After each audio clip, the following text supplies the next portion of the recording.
యేసయ్యా నీవెంటే నేను ఉంటా యేసయ్యా నీవెంటే నాకు చాలు యేసయ్యా నీవెంటే నేను ఉంటా యేసయ్యా నీ మాట చాలయ్యా నీ చూపు చాలయ్యా నీ తోడు చాలయ్యా నీ మాట చాలయ్యా నీ చూపు చాలయ్యా నీ తోడు చాలయ్యా నీ మీద చాలయ్యా నీ ఉంటే నాకు చాలు యేసయ్యా నీ ఉంటే నేను ఉంటా యేసయ్యా నీ ఉంటే నాకు చాలు యేసయ్యా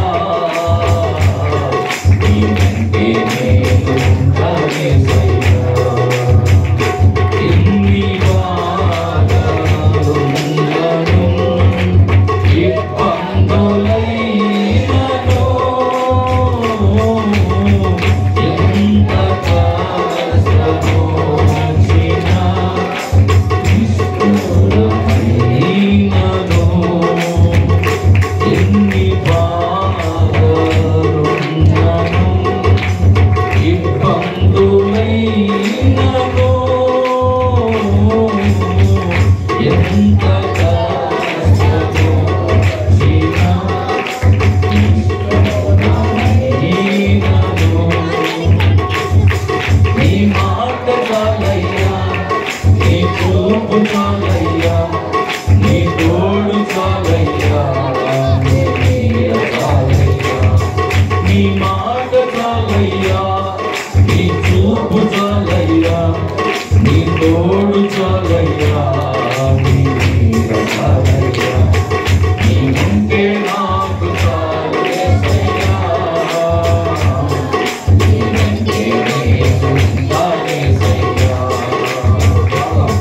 నీ ఉంటే నాకు చాలు యేసయ్యా నీ ఉంటే నేను ఉంటా యేసయ్యా బ్రతుకున్నావా మదిలినా కడలి పాలైనను అలలు ముంచివేసిన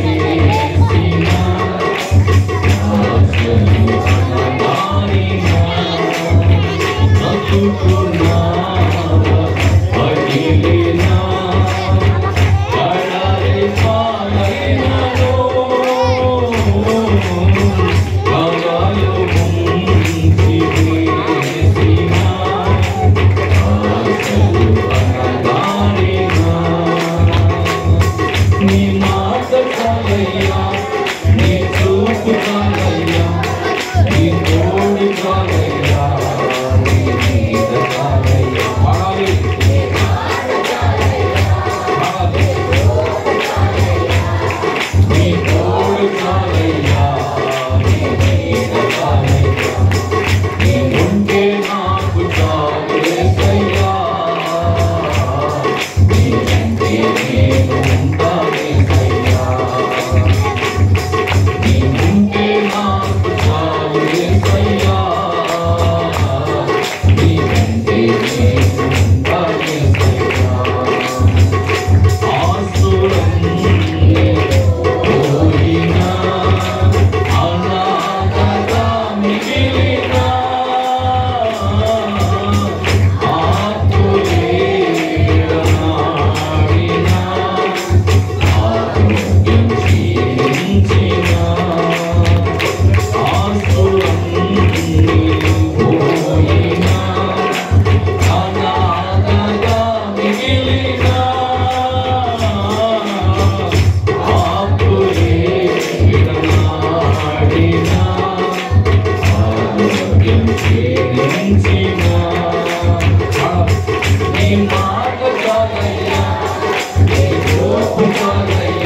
ఉంటే నాకు చాలు యేసయ్యా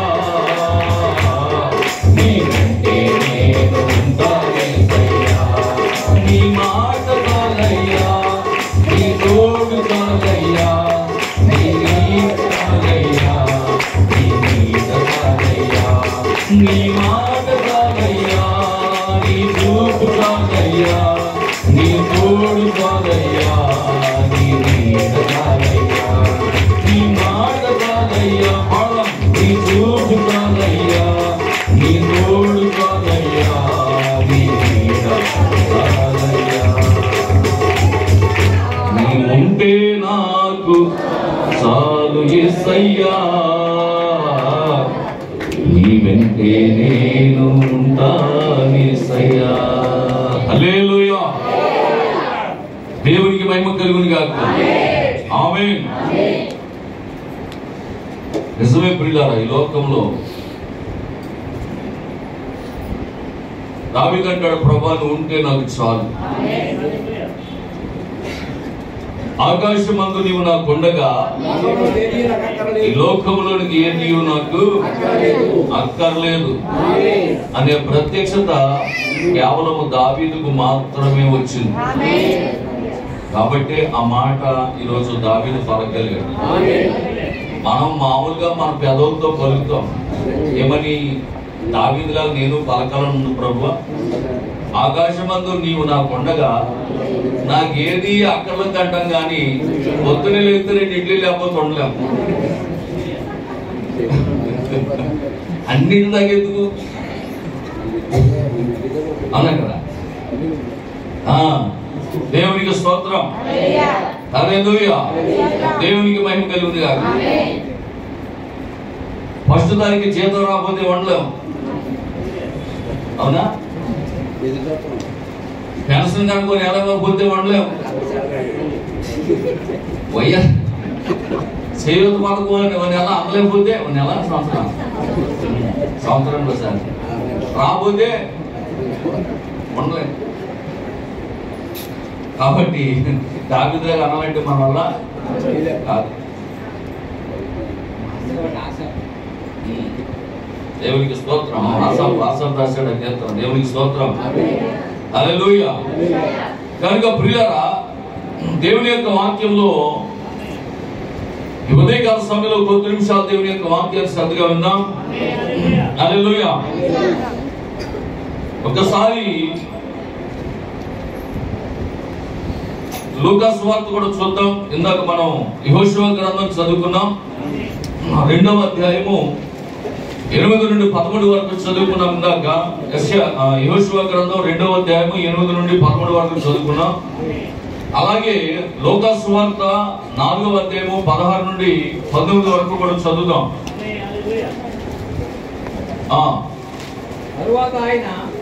తరువాత ఆయన తాను పెరిగిన నజరేతునకు వచ్చేది తన వాడుక చొప్పున సమాజ మందిరములోనికి వెళ్ళి చదువుటకై నిలుచుండగా యెషయా గ్రంథం ఆయన చేతికి ఇయ్యబడింది ఆయన గ్రంథమును విప్పగా ప్రభు ఆత్మ నా మీద ఉన్నది కనుక పేదలకు సువార్త ప్రకటించుటకు ఆయన నన్ను అభిషేకించెను చెరలో ఉన్న వారికి విడుదల గుడ్డివారికి చూపును కలుగునని ప్రకటించుటకు నలిగిన వారిని విడిపించుటకు ప్రభు హితవచనం ప్రకటించుటకు ఆయన నన్ను పంపి ఉన్నాడు అని వ్రాయబడి ఉన్న చోటు ఆయనకు దొరికింది ఆమేన్ హల్లెలూయా ఆ మాటలు చదివి ప్రభు అక్కడ కూర్చొని ఉన్నప్పుడు ఆ మాటలకి వాడు ఎంతో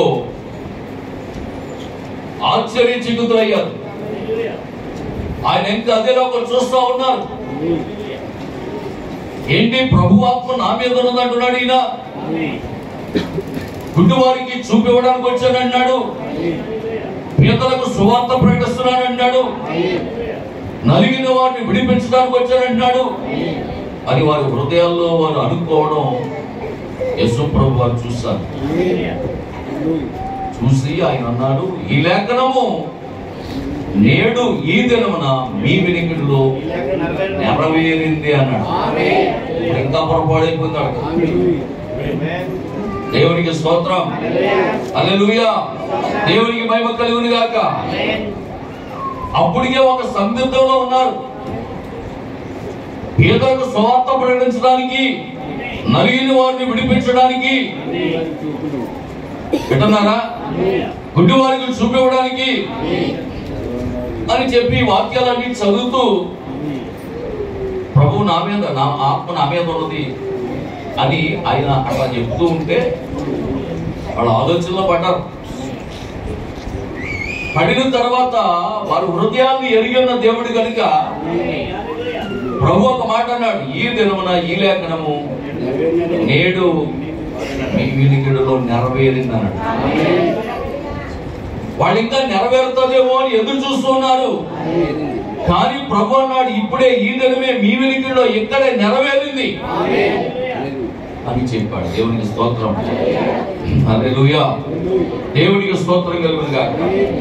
కనుక పిల్లరా, నిజంగా ఆయన బోధలకు ఆ కాలంలో ఆశ్చర్యపడేవారట. ఆమేన్. ఇప్పుడు మనము యెహోషువ గ్రంథంలోకి వద్దాం. ఎందుకంటే దీనికి దానికి కూడా మరి కొంత సంబంధం ఉంది. ప్రవక్త ప్రతి లేఖనాన్ని కూడా ఆయన చక్కగా వివరిస్తూ ఉంటాడు. హల్లెలూయా. కాబట్టి జాగ్రత్తగా మనం గమనించాలి. యెహోషువ గ్రంథం 2వ అధ్యాయం 8వ వాక్యం. ఆ వేగుల వారు అంటే ఏ వేగుల వారు? యెహోషువ పంపించినటువంటి వేగుల వారు. అంటే తెలుగులో వేగుల వారు ఉంది. వారి ఇంటెలిజెన్సీ, వారు నిఘా విభాగం నుండి పంపించబడ్డారు. వారు ఏమంటారంటే సీక్రెట్స్ అన్ని కూడా తెలుసుకోవడానికి సిబిఐ ఏదో అంటారు కదా, నిఘా విభాగం అన్నమాట. వాడు ఆ దేశం యొక్క రహస్యములను తెలుసుకునేటటువంటి విభాగంలో పనిచేస్తున్నటువంటి వేగుల వారిని ఇద్దరిని యెహోషువ పిలిచి ఆ యెరికో పట్టణానికి వెళ్ళి దాన్ని చూసురండి ఎలాగుంది. ఎందుకంటే మనం దానిలో నుండి ప్రయాణమై వెళ్ళాలి. మనం వెళుతున్నప్పుడు వారు మనం అడ్డుకుంటే వాళ్ళు మనం జయించగలమా అనేది మీరు వెళ్ళి చూస్తారండి అని చెప్పి యెహోషువ ఇద్దరు వేగుల వారిని పంపించారు. పంపిస్తే వారు యెరికో పట్టణంలో అడుగు పెట్టగానే, మనం అనుకుంటున్నాం ఈరోజు సెన్సార్లు ఉన్నాయి, ఈరోజు ఎంతో నిఘా విభాగము, కట్టుదిట్టమైనటువంటి విభాగం, ఇజ్రాయేల్ దేశానికి ఎంతో గొప్ప భద్రత కలిగినటువంటి కట్టుదిట్టమైనటువంటి విభాగం ఉన్నది. సీమ కనుక ఇజ్రాయేల్ దేశపు సరిహద్దులోకి ఎంటర్ అయితే ఏంటది అమ్మా విన్నారా? సరిహద్దు దేశంలో ఉన్న చీమ సరిహద్దు దాటితే అదే మన దేశం కానీ సీమ మన దేశం వచ్చేసిందిరా అని చెప్పి వాళ్ళకి అర్థమైపోతుంది. అంత ఇంటెలిజెన్సీ విభాగము ఆ దేశం కలిగి ఉంది. హల్లెలూయా, దేవునికి మహిమ కలుగును గాక. ఆ యెరికో పట్టణంలో ఎప్పుడైతే ఇద్దరు వేగుల వారు అడుగు పెట్టారో వెంటనే ఆ సమాచారం రాజుకి వెళ్ళిపోయింది. అయ్యా, మన దేశానికి ఇద్దరు వేగుల వారు వచ్చారు. వారు ఎవరంటే ఇశ్రాయేలు యొక్క ప్రజలు. దేవునికి స్తోత్రం, హల్లెలూయా. సరే, ఎక్కడికి వచ్చారు వాళ్ళు? అయ్యా, వారు అక్కడక్కడ తిరుగుతా మొత్తం మీద ఎక్కడ పోయారంటే రాహాబు అని వేశ్య ఇంటికి వెళ్ళారయ్యా అన్న. అర్థమవుతుందా? ఎక్కడ వెళ్ళారు వాళ్ళు? మొత్తం తిరిగారు. యెరికో పట్టణం అంతా తిరుగుతూ సంచరిస్తూ అన్ని కూడా చూసుకుంటూ రాహాబు అనేటటువంటి వేశ్య ఇంటికి వెళ్ళారు. రాహాబు అనే వేశ్య ఇంటికి వెళ్ళడం వాళ్ళకి తెలిసిపోయింది. వెంటనే సైనికులు, ఎరుకో యొక్క సైనికులు వారిని వెతుక్కుంటూ వచ్చారు. వాళ్ళు రావడం గమనించినటువంటి రాహాబు వెంటనే ఏం చేసిందంటే ఆ వచ్చినటువంటి ఇద్దరిని తన మిద్దె మీదకి పైకెక్కించి హల్లెలూయా వారిని మిద్దె మీద పెట్టి ఆ పైన జమ్ము గడ్డి వేసి వారిని చాలా జాగ్రత్తగా కాపాడింది. ఆమేన్. అయితే ఆ సమయంలో వాళ్ళు రానే వచ్చారు. ఇద్దరు వచ్చారా? వాళ్ళు రానే వచ్చారు. వచ్చి రాహాబు, ఇశ్రాయేలు నుంచి ఒక ఇద్దరు వేగుల వారు నీ అంతకు వచ్చారంట కదా. ఆమన్నది, అయ్యా నీకు తెలియదు ఏముందయ్యా, నా వృత్తి అది. నా ఎంతకు మగవాళ్ళు వచ్చి పోతూ ఉంటారు కదా, మీకు తెలుసు కదయ్యా. మళ్ళీ ప్రత్యేకించి ఎవరు వచ్చారంట కదా అని అడగడం ఏమన్నా బాగుంది బాబు? హల్లెలూయా.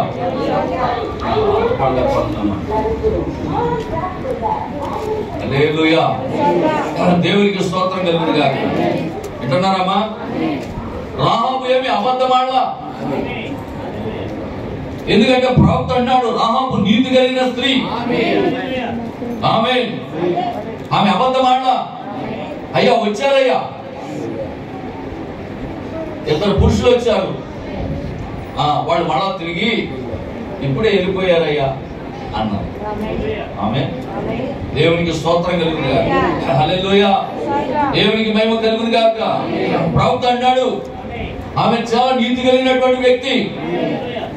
మరి ఎందుకు ఆ విధంగా వృత్తిలోకి వెళ్ళిందంటే ఆమె యొక్క పరిస్థితులను బట్టి, ఆమె యొక్క ప్రభావాన్ని బట్టి, ఆమె ఆర్థిక ఇబ్బందులను బట్టి కుటుంబాన్ని పోషించుకోవడం కోసం ఆమె ఆ వృత్తిని ఎన్నుకున్నది తప్ప. అంతేకాదంట మన ప్రవక్త వర్తమానంలో చెప్తాడు, ఆనవాళ్ళని వర్తమానంలో చెప్తాడు ప్రవక్త. ఆమెనంటే ఆ విధంగా తయారు చేసింది ఆ దేశంలో ఉన్న గొప్ప గొప్ప ధనవంతులంట. గొప్ప గొప్ప ధనవంతులు ఆమెను ఆ వృత్తిలోకి దింపారంట. డబ్బు ఆశ చూపి ఆమెను ఆ విధంగా చెడ్డ స్త్రీగా చేసింది ఆ ఊర్లో ఉన్నటువంటి ధనవంతులేనట. ఆమెకు ఆమె ఆ పని చేయడం ఆమెకు ఇష్టం లేదంట. ప్రవక్త అన్నాడు ఆమె నీతి కలిగినది. దేవునికి స్తోత్రం. హల్లెలూయా. దేవునికి మహిమ కలుగును గాక. ఆ 2వ అధ్యాయం 8వ వాక్యం చదివితే ఆ వేగుల వారు పండుగనక మునుపు ఆమె వారు ఉన్న మిద్దె మీదకి ఎక్కి వారితో ఇట్లా నేను యెహోవా ఈ దేశమును మీకు ఇచ్చుచున్నాడని మీ వలన మాకు భయం పుట్టునని మీ భయము వలన ఈ దేశ నివాసులందరికీ ధైర్యము చెడుననియు నేను ఎరుగుదును. మీరు ఐగుప్తు దేశంలో నుండి వచ్చినప్పుడు మీ ఎదుట యెహోవా ఎర్ర సముద్రపు నీరును ఎలాగో ఆరిపోజేసెను యోర్దాను తీరమునున్న అమోరీల ఇద్దరు రాజులను సీహోనుకును ఓగుకును మీరేమి చేసితిరో అనగా మీరు వారిని ఎలాగో నిర్మూలన చేశారో ఆ సంగతి మేము వింటిమి. మేము వినినప్పుడు మా గుండెలు కరిగిపోయి మీ దేవుడని యెహోవా పైన ఆకాశమందును. చూసారా ఆమె ఎంత గొప్ప సాక్ష్యం ఇస్తా ఉందో. మీ దేవుడని యెహోవా పైన ఆకాశమందు కింద భూమి యందు దేవుడే. పట్టండి గట్టిగా హల్లెలూయా. పైనున్న ఆకాశమందున్న క్రిందున్న భూలోకమందున్న పైనున్న ఆకాశమందున్న క్రిందున్న భూలోకమందున్న ఏదో రక్షణ ఈ నామమున ఏదో పాప విమోచన పైనున్న ఆకాశమందున్న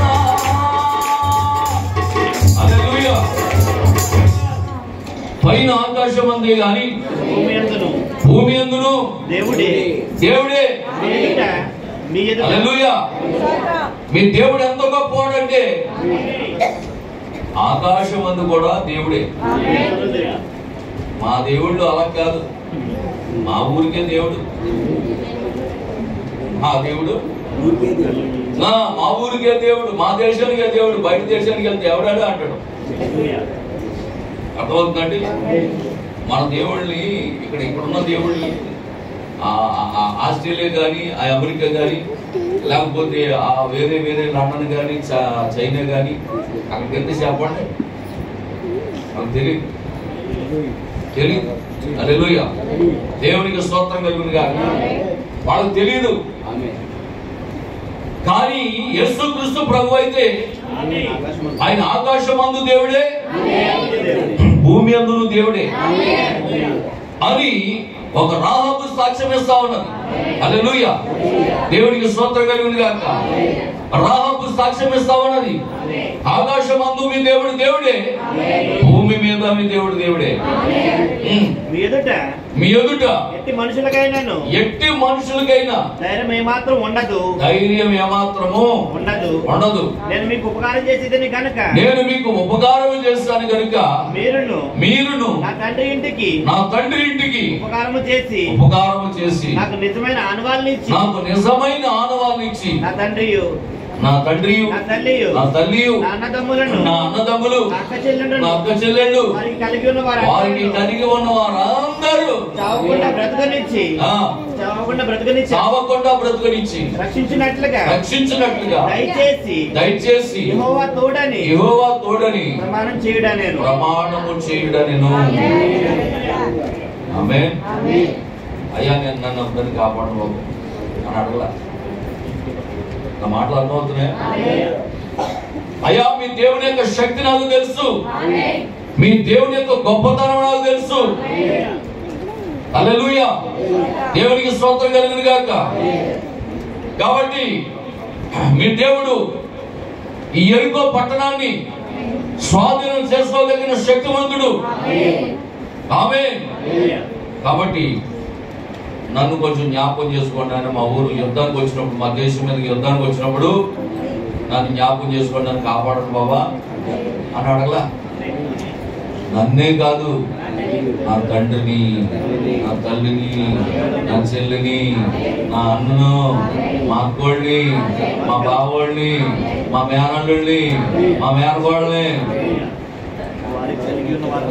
అంతే కదా, వారికి కలిగి ఉన్న వారందరినీ సావకుండా బ్రతుకరించి రక్షించినట్లుగా దయచేసి యెహోవా తోడని నాతో ప్రమాణం చేయయ్యా.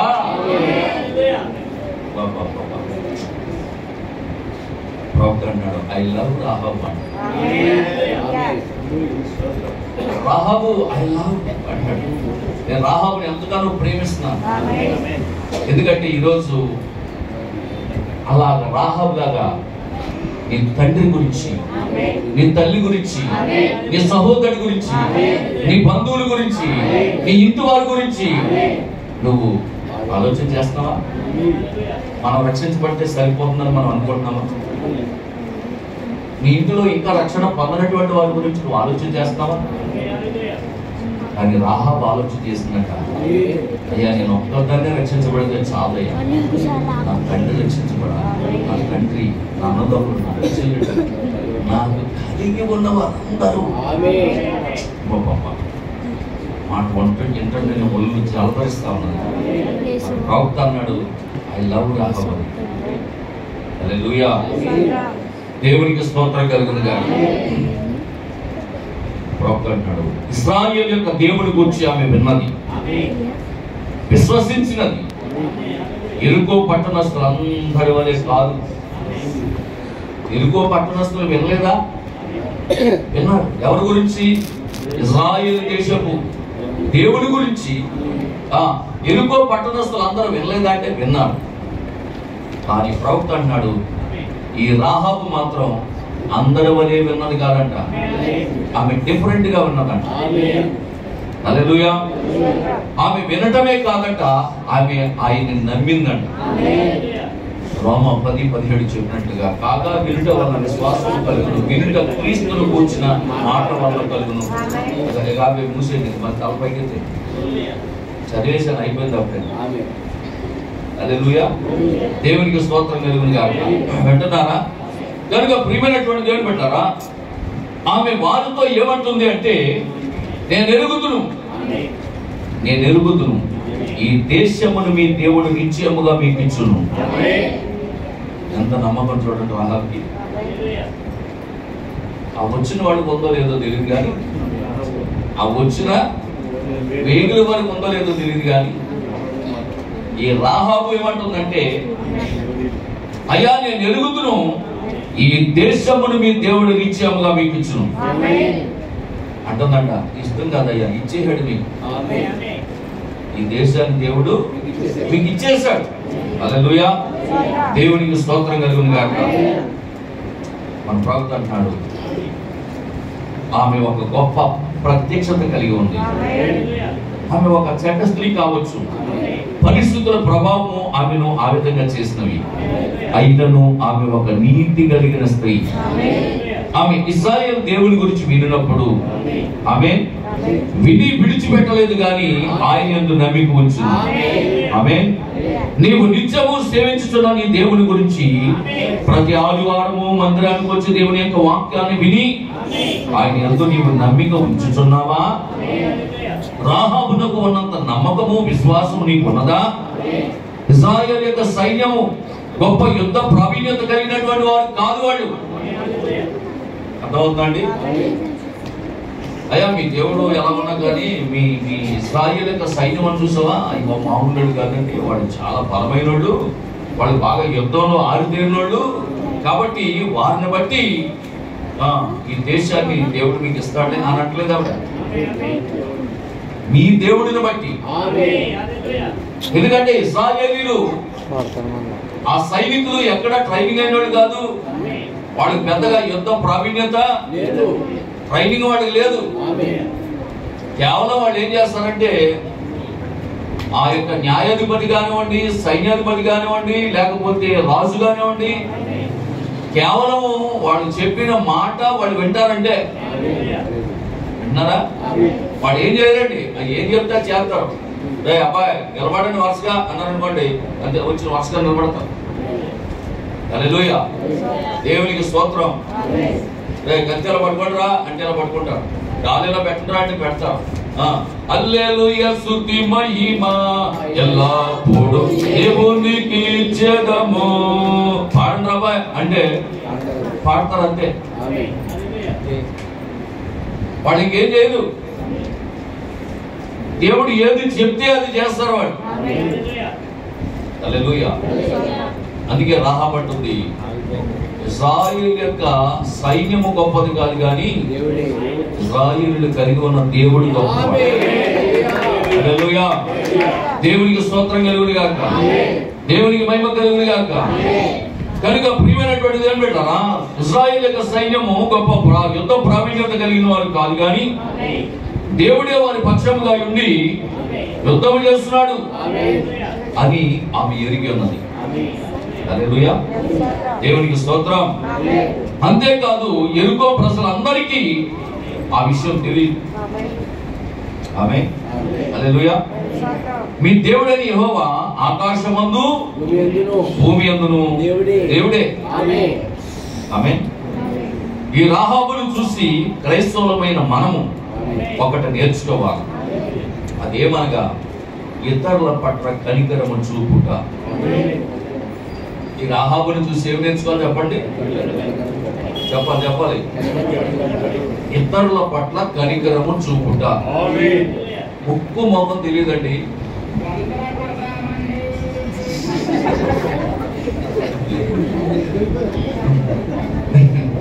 దేవునికి స్తోత్రంగా. ఈ బైక్ బిజినెస్ వచ్చాక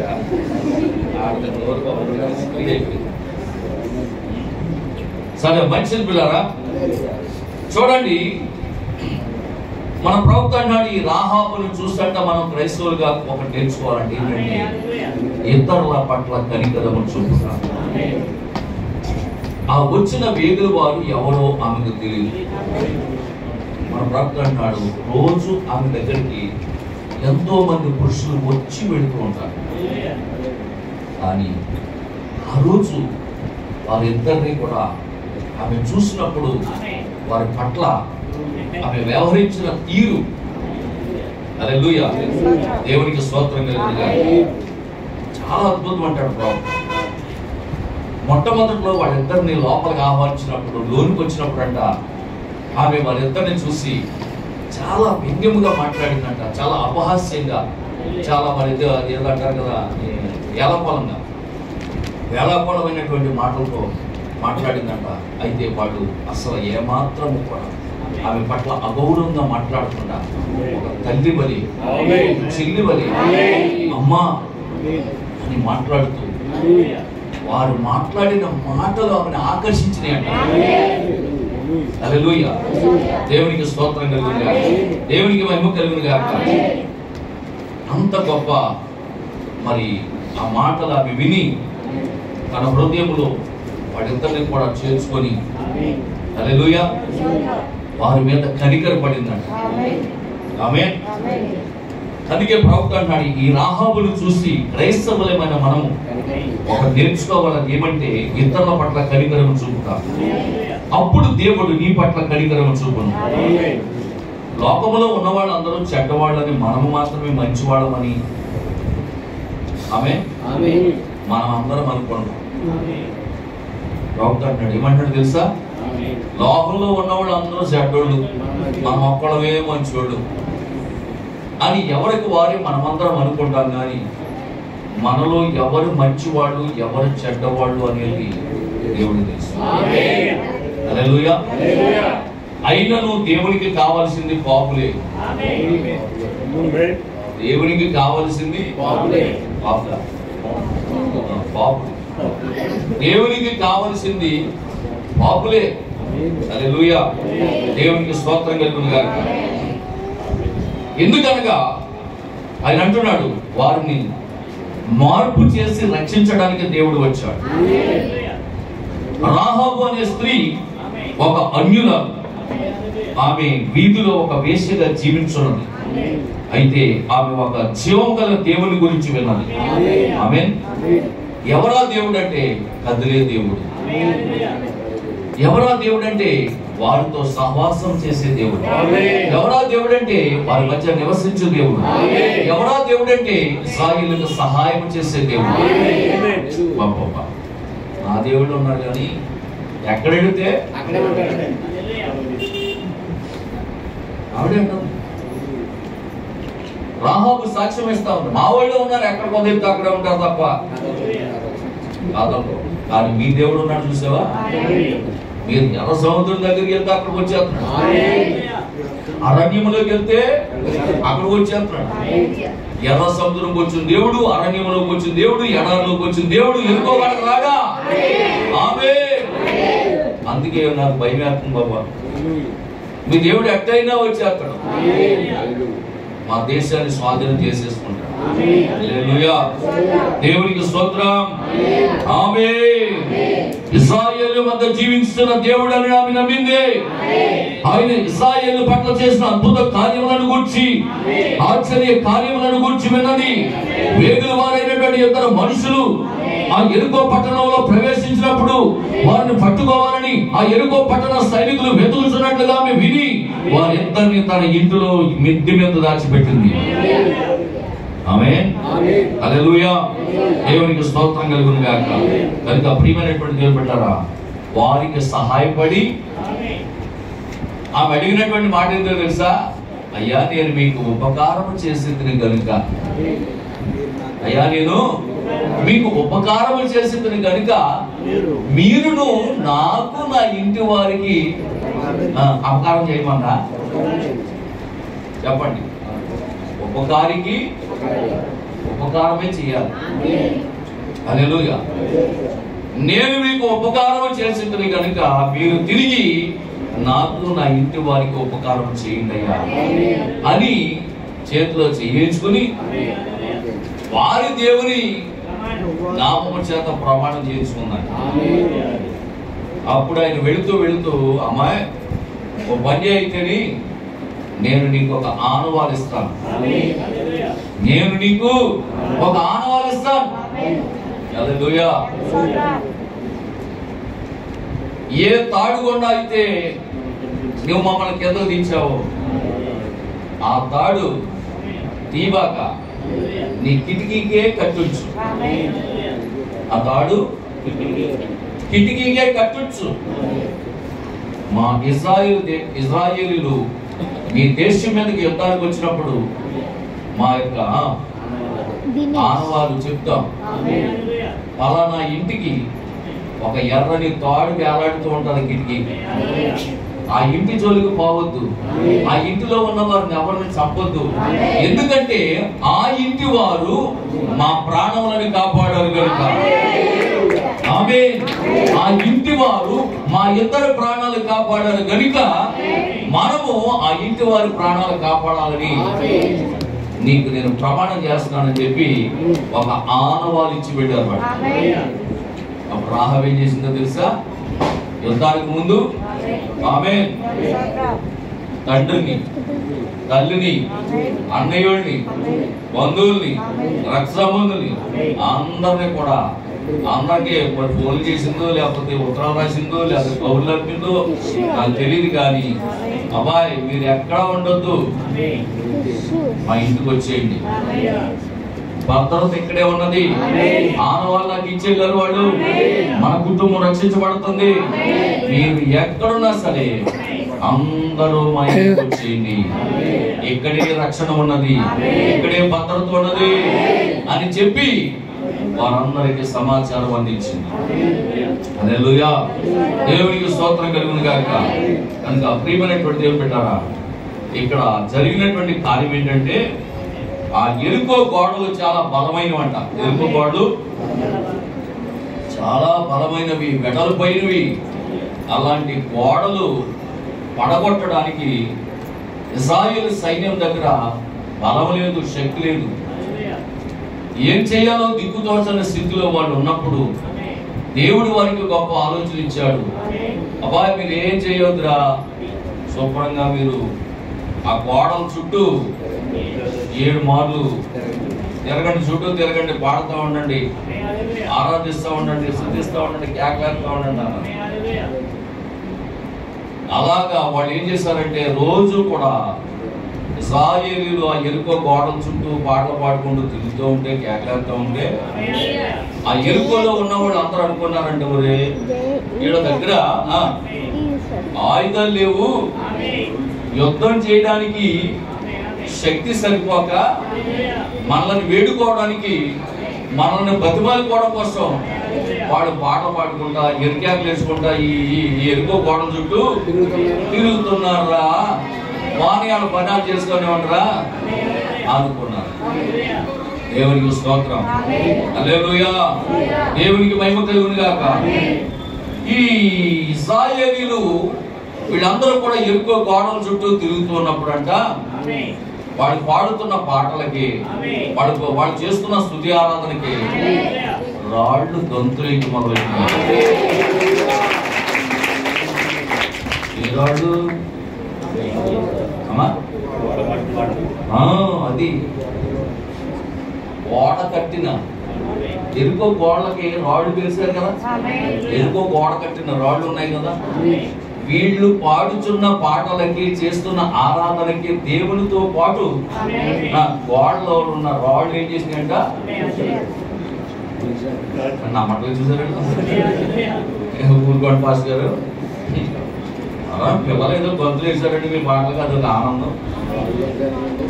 మీరు పాటలు పాడుతుంటే పిల్లలు ఏదో గంతులు వేశారు, ఆనందించారు, సంతోషించారంటే మేము నమ్మగలం. కానీ హల్లెలూయా, దేవునికి స్తోత్రం కలుగుతుంది. రాళ్ళు గంతులు ఏంటంటే ఊరుకోండి అనవచ్చు. మీరు కీర్తన గ్రంథం 114వ అధ్యాయం మొదటి నుంచి చదవండి. కీర్తన గ్రంథం 114వ అధ్యాయం. ఐగుప్తులో నుండి ఇజ్రాయేలు అన్య భాషల జనుల్లో నుండి యాకోబు బయలు వెళ్ళినప్పుడు యోధా ఆయనకు పరిశుద్ధ స్థలమాయను, ఇశ్రాయేలు ఆయనకు రాజ్యమాయను. సముద్రం సముద్రం ఏం చేసిందంట? దాన్ని చూసి పారిపోయాను. వాగ్దాన నది, యోర్దాను నది వెనుకకు మళ్ళెను. కొండలు పొట్టేళ్ల వలెను, గుట్టలు గొర్రె పిల్ల వలె గొంతులు వేసెను. అమ్మా ఏం చేసింది? కొండలు గుట్టలు పొట్టేళ్ల వలె. మనకి కొండలే పొట్టేళ్ళ వలె గొంతులు వేస్తే కట్టబడిన రాళ్ళు గొంతులేవా? కట్టబడిన రాళ్ళు గొంతులేవా? ఎరుకో పట్టణము చుట్టూ కట్టిన గోడల్లో పెట్టిన రాళ్ళు ఇశ్రాయేలీయులు చేస్తున్న స్తుతి ఆరాధనకు పాటలకు ఏం చేసినట్ట రాళ్ళు. అది ఆ గంతులు వేసే సమయంలో బేటలు తీసి వాళ్ళ కూలిపోయింది. దేవునికి స్తోత్రం కలుగును గాక. ఆమేన్. కనుక ప్రియమైనటువంటిది ఏం పెట్టారా? నిశ్చయముగా చూడండి, మరి ఇక్కడ ప్రవక్త కొన్ని మాటలు చెప్తూ ఉన్నాడు. హల్లెలూయా, దేవునికి స్తోత్రం. ఆమె ఎంత గొప్ప కార్యం చేసిందో చూడండి. ఇశ్రాయేలీయుల మధ్యలో నివసించుతున్న దేవుని గురించి రాహాబు విని ఆయన ఎంత గొప్ప నమ్మకం ఉంచింది. అదే దేవుడు ఈ రోజు మన మధ్య నివసించున్నాడు. అదే దేవుడు ఈ రోజు మన మధ్య సంచరించున్నాడు. ఏప్రిల్ రాసిన పత్రికలో 11వ అధ్యాయం 8వ వాక్యంలో పోసినటువంటి పౌలు అంటాడు, యేసుక్రీస్తు నిన్న నేను నిరంతరము ఒకటే రీతిగా ఉన్నాడు. ఆమేన్. ఆ దేవుని నామమును బట్టి ప్రార్థించినా, కీర్తించినా, పాడినా, స్తుతించినా, ఆరాధించినా ఆ జీవం కలిగిన దేవుడు చేసే గొప్ప మేలు ఏంటో తెలుసా? నీకు అడ్డుగా ఉన్నటువంటి గోడలు, అడ్డుగా ఉన్నటువంటి ప్రతి సమస్యలను దేవుడు తొలగించి వేస్తాడు. హల్లెలూయా, దేవునికి స్తోత్రం కలుగును గాక, దేవునికి మహిమ కలుగును గాక. కనుక ఈ రోజు ఆ రాహాబు ఉన్నంత విశ్వాసము, నమ్మకము నీకుందా? రాహాబు ఒక అన్యురాలు, రాహాబు ఒక విగ్రహారాధికురాలు. ఇశ్రాయేలు యొక్క దేవుని పట్ల ఆమెకు అంత విశ్వాసం ఉంటే నిత్యము ఇశ్రాయేలు యొక్క దేవుణ్ణి ఆరాధిస్తున్నటువంటి నీకెంత విశ్వాసం ఉండాలి? ప్రతి ఆదివారం దేవుని మందిరానికి వచ్చి పాటలు పాడుతూ, స్తుతిస్తూ, ఆరాధిస్తూ, దేవుని కనపరుస్తూ ఉన్నటువంటి నీకు రాహాబు కంటే ఇంకా ఎక్కువ విశ్వాసము, నమ్మకము దేవుని పట్ల నువ్వు కలిగి ఉన్నావు. హల్లెలూయా, దేవునికి స్తోత్రం కలుగును గాక. ఎర్ర సముద్రం అంట 2 పాయలు వెళ్ళిపోయినాయి. యోర్దాను నదంట పైనుంచి కిందకి వెళ్ళే పాయ వెనక్కి వెళ్ళిపోయింది, రాశిగా నిలబడిపోయిందండి, వెళ్ళిపోయింది. హల్లెలూయా, దేవునికి స్తోత్రం కలుగును గాక. వింటున్నారు పిల్లరా? జాగ్రత్త గమనించండి. ఆ యోర్దాను నది అనేది నార్మల్ గా ప్రవహించే నీరు కాదండి. నార్మల్ గా ప్రవహించే నీరు కాదు, ఎత్తు నుండి పల్లానికి దిగే నీరు అది. యోర్దాను నది అంటే అర్థం ఏంటి? ఎత్తు నుంచి పల్లానికి దిగే నీరు అది.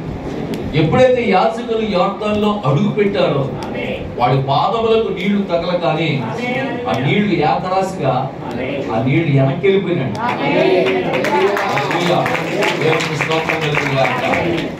ఇంత గొప్ప అద్భుతం చేసినటువంటి దేవుని గురించి ఆమె ఇస్తున్నటువంటి గొప్ప సాక్ష్యం అది.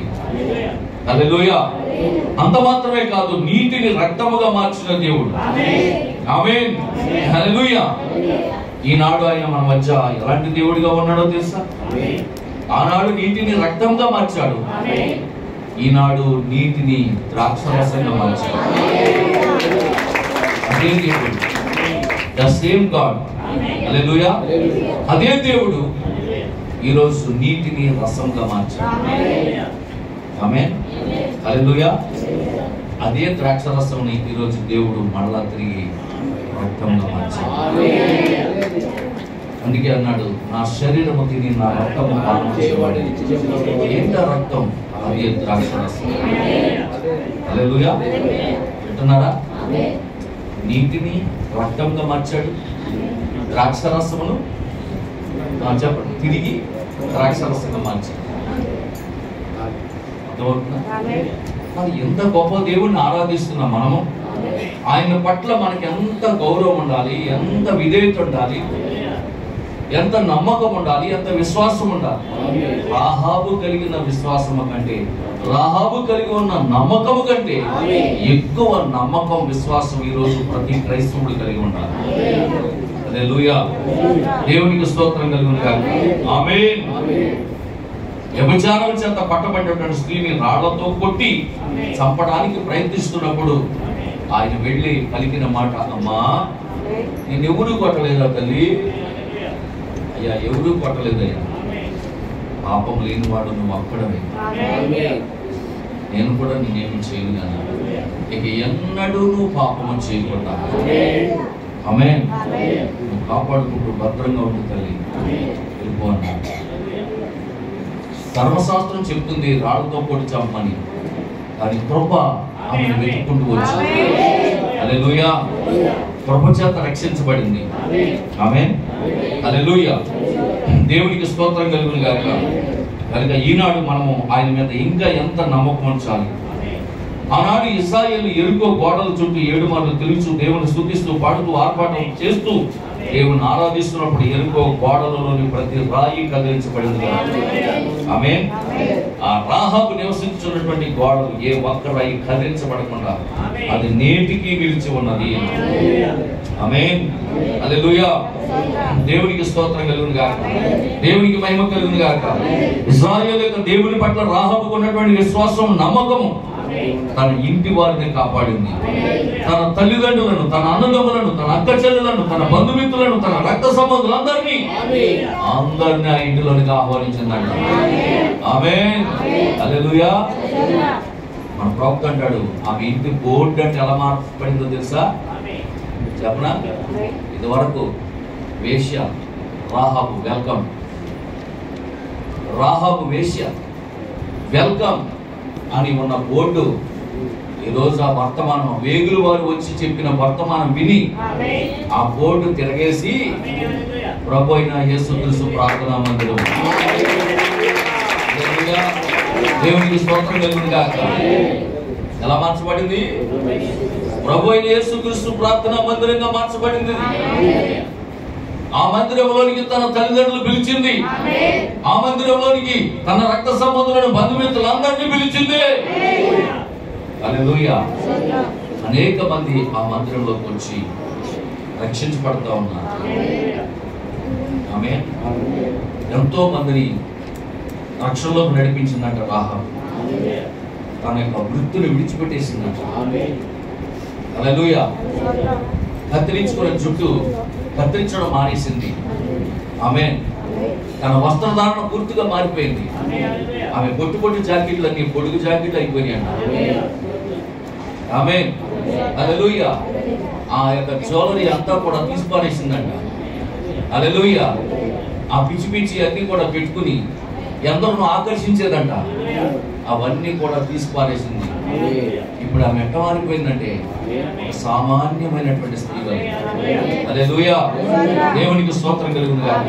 ఆమె అట్ట మారి ఆమె ఒక అందమైనటువంటి, ఒక దైవికమైనటువంటి ప్రత్యక్షత కలిగినటువంటి ఒక సుందరమైన స్త్రీగా మారింది. హల్లెలూయా. దేవునికి స్తోత్రం కలుగును గాక. అందుకే పిల్లరా, ఆ రాహాబు ఇక్కడ ఉన్నదా అంటున్నాడు. అన్నాడు, ఆ రాహాబు ఇక్కడ ఉన్నదా? ఆ రాహాబు ఎవరో కాదు, రాహాబు మదువే అంటున్నాడు. అందుకే పిల్లరా, ఈ గడియ వర్తమానం వచ్చి నిన్ను ఎక్కడ తీసుకొచ్చిందంటే అపోస్తల కార్యం 2:38 తీసుకొచ్చింది. ఆ మాట చదవండి.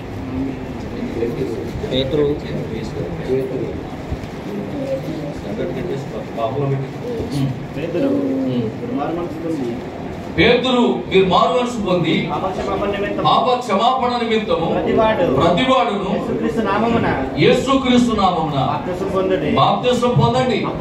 అప్పుడు మీరు పరిశుద్ధాత్మని వరమును పొందుదురు.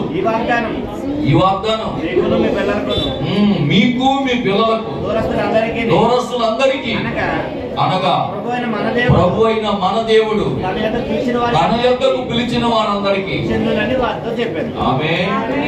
చూసారా పిల్లరా? అందుకే మన ప్రవక్త అన్నాడు, ఈ రోజు ఆ రాహాబు నువ్వే. ఈ రోజు ఆ రాహాబు ఎవరో కాదు, నువ్వే. హల్లెలూయా. ఆ రోజు ఆ రాహాబు తన తల్లిదండ్రులను పిలుచుకున్నట్లుగా, ఆ రోజు ఆ రాహాబు తన రక్త సంబంధులను బంధుమిత్రులను ఆ యొక్క ఆనవాలు ఇవ్వబడినటువంటి ఆ గృహములోనికి పిలుచుకున్నట్లుగా ఈ రోజు నీకు ఆనవాలు ఇవ్వబడింది. అది అపోస్తలుల కార్యం 2:38 ఆహ్వానించండి. ఎవరు నశించిపోకుండా, నీ రక్త సంబంధులు, నీ బంధుమిత్రులు ఎవరు నశించిపోకుండా దేవుడు మనకి గడియ కొరకు ఇవ్వబడినటువంటి ఆనవాల్లోకి పిలవండి. అది అపోస్తలుల కార్యం 2:38 పిలవండి. భద్రత ఎక్కడ ఉందంటే అక్కడే ఉన్నది. రక్షణ ఎక్కడ ఉందంటే అక్కడే ఉన్నది. 4:12 అంటాడు అపోస్తలుల కార్యం 4:12 అంటాడు, ఈ నామమునే మనము రక్షణ పొందవలెను గాని మరి ఏ నామములోనూ రక్షణ లేదు. ఆమేన్. యెరికో పట్టణములో ఉన్న రాహాబు ఇంటిలోనే రక్షణ ఉన్నది గాని యెరికో పట్టణములో ఉన్న ఏ కుటుంబములోనూ ఏ గృహములోనూ రక్షణ లేదు. ఆమేన్. హల్లెలూయా. దేవునికి స్తోత్రం కలుగును గాక. అలాగే ఇప్పుడు ఈ రోజు కొన్ని వందలు వేలుగా డినామినేషన్లు సంఘాలు ఉండొచ్చు కానీ ఏర్పరచుకున్నటువంటి సంఘము, నేను నా సంఘమును కట్టుదును అన్నాడు. దేవుడు ఏర్పరిచిన సంఘములకు రండి, దేవుడు ఏర్పరిచిన బోధలోకి రండి, ఆది అపోస్తలుల బోధలోకి రండి, దేవుడు నిర్మించిన సంఘములోకి రండి. ఆ సంఘములోనే రక్షణ ఉన్నది, ఆ సంఘములోనే నిత్య దీవెన ఉన్నాయి. హల్లెలూయా. దేవునికి స్తోత్రం కలుగును గాక. నువ్వు నీ సంఘం పేరు ఏదో పెట్టుకోవచ్చు, నేను పేరు చెప్పను కానీ నీ సంఘానికి నువ్వు ఏదో పేరు పెట్టుకోవచ్చు. ఆ పేర్లన్నీ ఆయనకు తెలియదంట. మత్తయి సువార్త 7:23 మత్తయి సువార్త 7:23 అంటాడు, అప్పుడు నేను మిమ్మల్ని ఎన్నడూ ఎరుగను, అక్రమము చేయవాళ్ళరా నా యొద్ద నుండి పొండని వారితో చెప్పుదును. ఎందుకంటే నేను ఏర్పరచలే ఆ సంఘాన్ని, నేను కట్టలేదా సంఘాన్ని, నేను పిలవలేదా సంఘాన్ని, నేను ఏర్పరచుకోలేదా సంఘాన్ని, నేను నా సంఘమును కట్టుదును అన్నాడు. అది పరలోకపు రాజ్యపు తాళపు చెవులు అపోస్తలుని పేతురు కలిగించాడు. ఆమేన్. ఆయన తెరిచాడు ఆ తాళాలు. అదే అపోస్తలులు 2:38. ఈ విషయం తెలియక లోకంలో చాలా మంది నశించిపోతూ ఉన్నారు. కాబట్టి దేవుని యొక్క మహాకృప ఏంటంటే ఈరోజు ఆ ప్రత్యక్షత ఆయన వధువు పొందుకున్నారు. హల్లెలూయా. దేవునికి స్తోత్రం కలుగును గాక, దేవునికి మహిమ కలుగును గాక. కనుక నిజంగా చూడండి, ఇశ్రాయేలు దేవుని పట్ల రాహాబుకు ఉన్నటువంటి విశ్వాసం, నమ్మకం ఈ రోజు మనకు ఉండాలి. ఆమేన్. ఇంకో విషయం ప్రవక్త ఏం చెప్తున్నాడంటే, నీ స్వస్థతను ఆపేది నీలో ఉన్న దెయ్యమే. నీ స్వస్థతను ఆపేది నీలో ఉన్న దెయ్యమే. అంటే జ్వరాలు, తలపోట్లు, రొంపలు, పాడు చేతులు లాంటి నీ దెయ్యాలు కాదండి. అవి కాదు దెయ్యాలు. రొంపకూడదు, తలపోటు అయితే రొంప, తలపోటు, జ్వరం, కోళ్ళకం ఇవన్నీ మామూలే. ఎందుకంటే సీతాఫలకాయ తిన్నా రొంపటేసింది, ముట్టింకాయలో రొంపటేసింది. దేవునికి స్తోత్రం. హల్లెలూయా. ఎంత కూర వేసుకుని తిన్నా వేడి చేసేసింది, జ్వరం వచ్చేసింది. దానికి మనం ఏం చేస్తాం? అవి దెయ్యాలు కాదు. అసలు దెయ్యం ఏంటంటే 18 సంవత్సరాల నుంచి నడువొంగు పోయిందంట ఆవిడికి. ఎన్ని సంవత్సరాలమ్మా? 18 సంవత్సరాలు అక్కర్లేదు.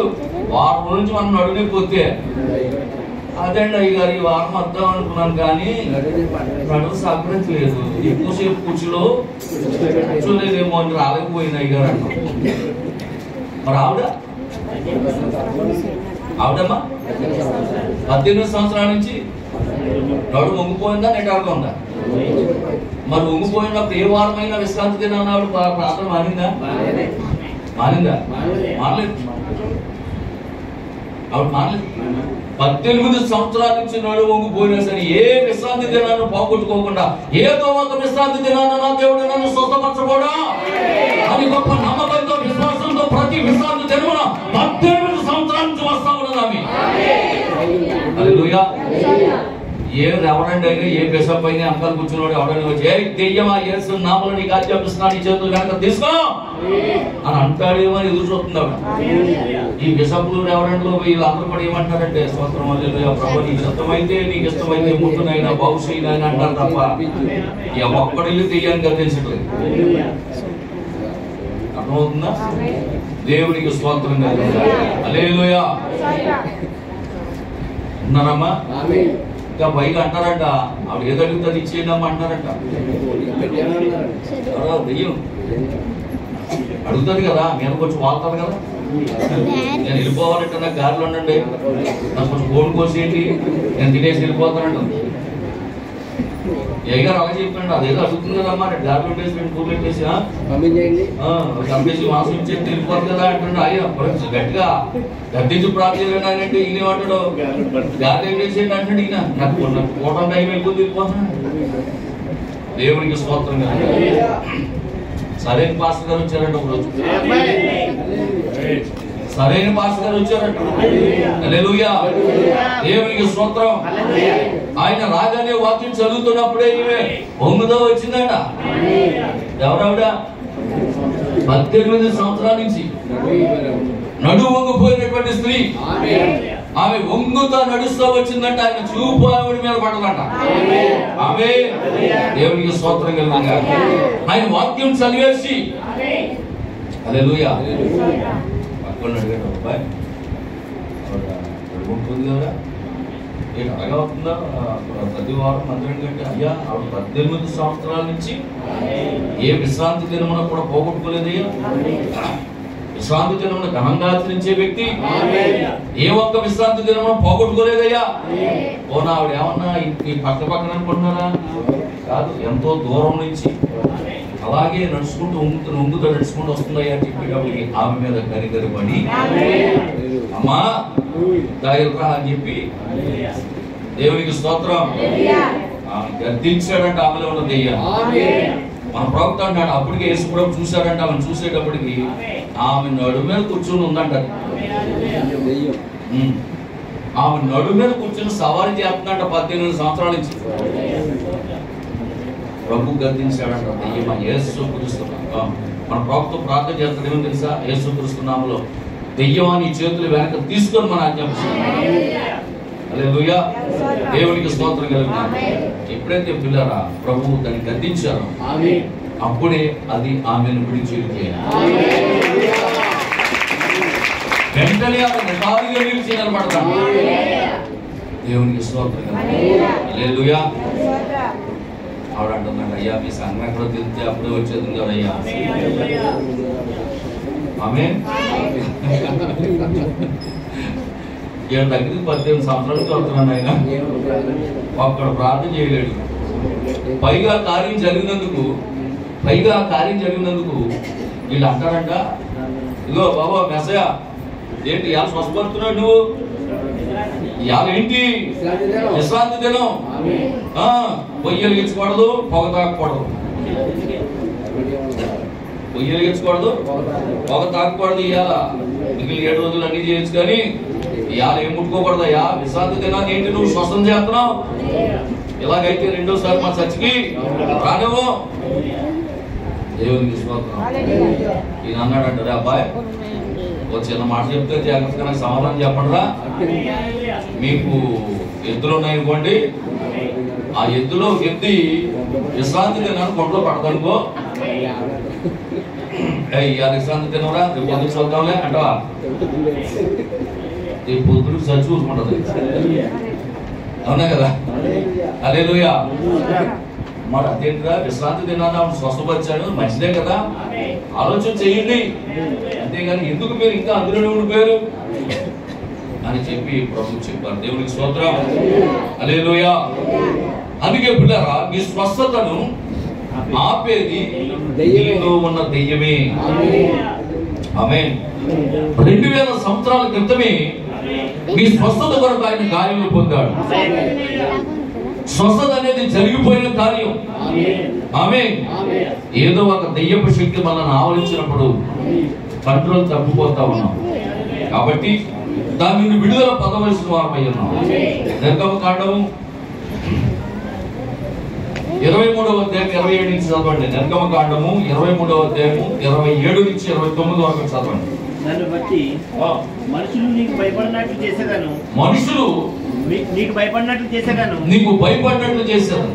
నీవు పోవు సర్వ దేశముల వారిని వాడగొట్టి. నీవు పోవు సర్వ దేశముల వారిని వాడగొట్టి నీ సమస్త శత్రువులు నీ ఎదుట నుండి పారిపోయినట్లు చేసేదాను. మరియు పెద్ద కందిరీగలను నీకు ముందుగా పంపిస్తాను. అవి నీ ఎదుట నుండి హిబ్బీయులను కనానీయులను వెళ్ళగొట్టును. దేవునికి స్తోత్రం. హల్లెలూయా. దేవునికి మహిమ కలుగును గాక. ఎటున్నారా మనకేదైతే శత్రువుగా ఉన్నదో, మనకేవైతే ఆటంకాలుగా ఉన్నాయో వాటన్నిటినీ కూడా దేవుడు ఏం చేస్తాడంట? మన శత్రువులను పారిపోయినట్టు చేస్తాడంట, వెళ్ళగొడతాడంట. అయితే మనం ఏం చేయాలి? మన దేవునికి అవకాశం ఇవ్వాలి. మన దేవునికి మనం ఏం చేయాలి చెప్పండి? అవకాశం ఇవ్వాలి. హల్లెలూయా. వద్దులే ప్రభా అన్ని పోతే మరి నేను అలాగా నేను ఒంటరిని అయిపోతాను అంటావా? అనకూడదు. మనకు శత్రువుగా ఏదైతే ఉందో దాన్ని తీసే ప్రభా, నిన్ను ఆరాధించకుండా నీ సన్నిధికి రాకుండా నీకు దూరంగా ఉండేది, నిన్ను దగ్గరికి చేయింది, ఆటంకపరుచినటువంటి నా శత్రువు ఏదైతే ఉందో దాన్ని నా దగ్గర నుంచి దూరం చేయి ప్రభు అని ప్రార్థన చేస్తే దేవుడు ఏం చేస్తాడంటే నీ శత్రువు నుండి నీ నుండి పారిపోయేటట్టు చేస్తాడు. హల్లెలూయా. దేవునికి స్తోత్రం కలుగును గాక. ఆమేన్. ఇంకా ప్రభు అంటున్నాడు, నీ ఎదుట నుండి పారిపోయినట్టు చేసేది ఒక్క క్షణంలోనే నేను కార్యములు చేస్తానని దేవుడు చెప్తున్నాడు. ప్రియ సహోదరి సహోదరుడా, పాపాన్ని విడిచిపెట్టకపోతే ఒకరోజు అదే పాపం నిన్ను చంపుతుంది. జాగ్రత్తగా వినండి. మనము కనుక పాపాన్ని విడిచిపెట్టకపోతే, ఏ పాపాన్నైతే పెంచి పోషిస్తున్నామో ఆ పాపము ఒక దినాన్న నిన్నైనా నన్నైనా చంపి తీరుతున్నాడు. అదే మన శత్రువు. హల్లెలూయా. దేవునికి స్తోత్రం కలుగును గాక. ఆమేన్. పాపాన్ని విడిచిపెట్టడానికి, చెడ్డ వ్యసనాలు విడిచిపెట్టడానికి నువ్వు సిద్ధంగా ఉన్నట్లయితే దైవజనుడు నీ కొరకు ప్రార్థన చేయడానికి సిద్ధంగా ఉన్నాడు. హల్లెలూయా.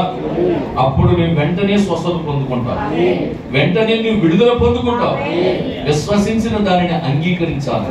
యెషయా గ్రంథం 57వ అధ్యాయము 18, 19 వాక్యాలు. యెషయా గ్రంథం 57వ అధ్యాయము 18, 19 వాక్యాలు. నేను వారి ప్రవర్తనను చూచి వారిని స్వస్థపరచుదును, వారిని నడిపించును, వారిలో దుఃఖించువారిని వాదార్చుదును. ఆమేన్.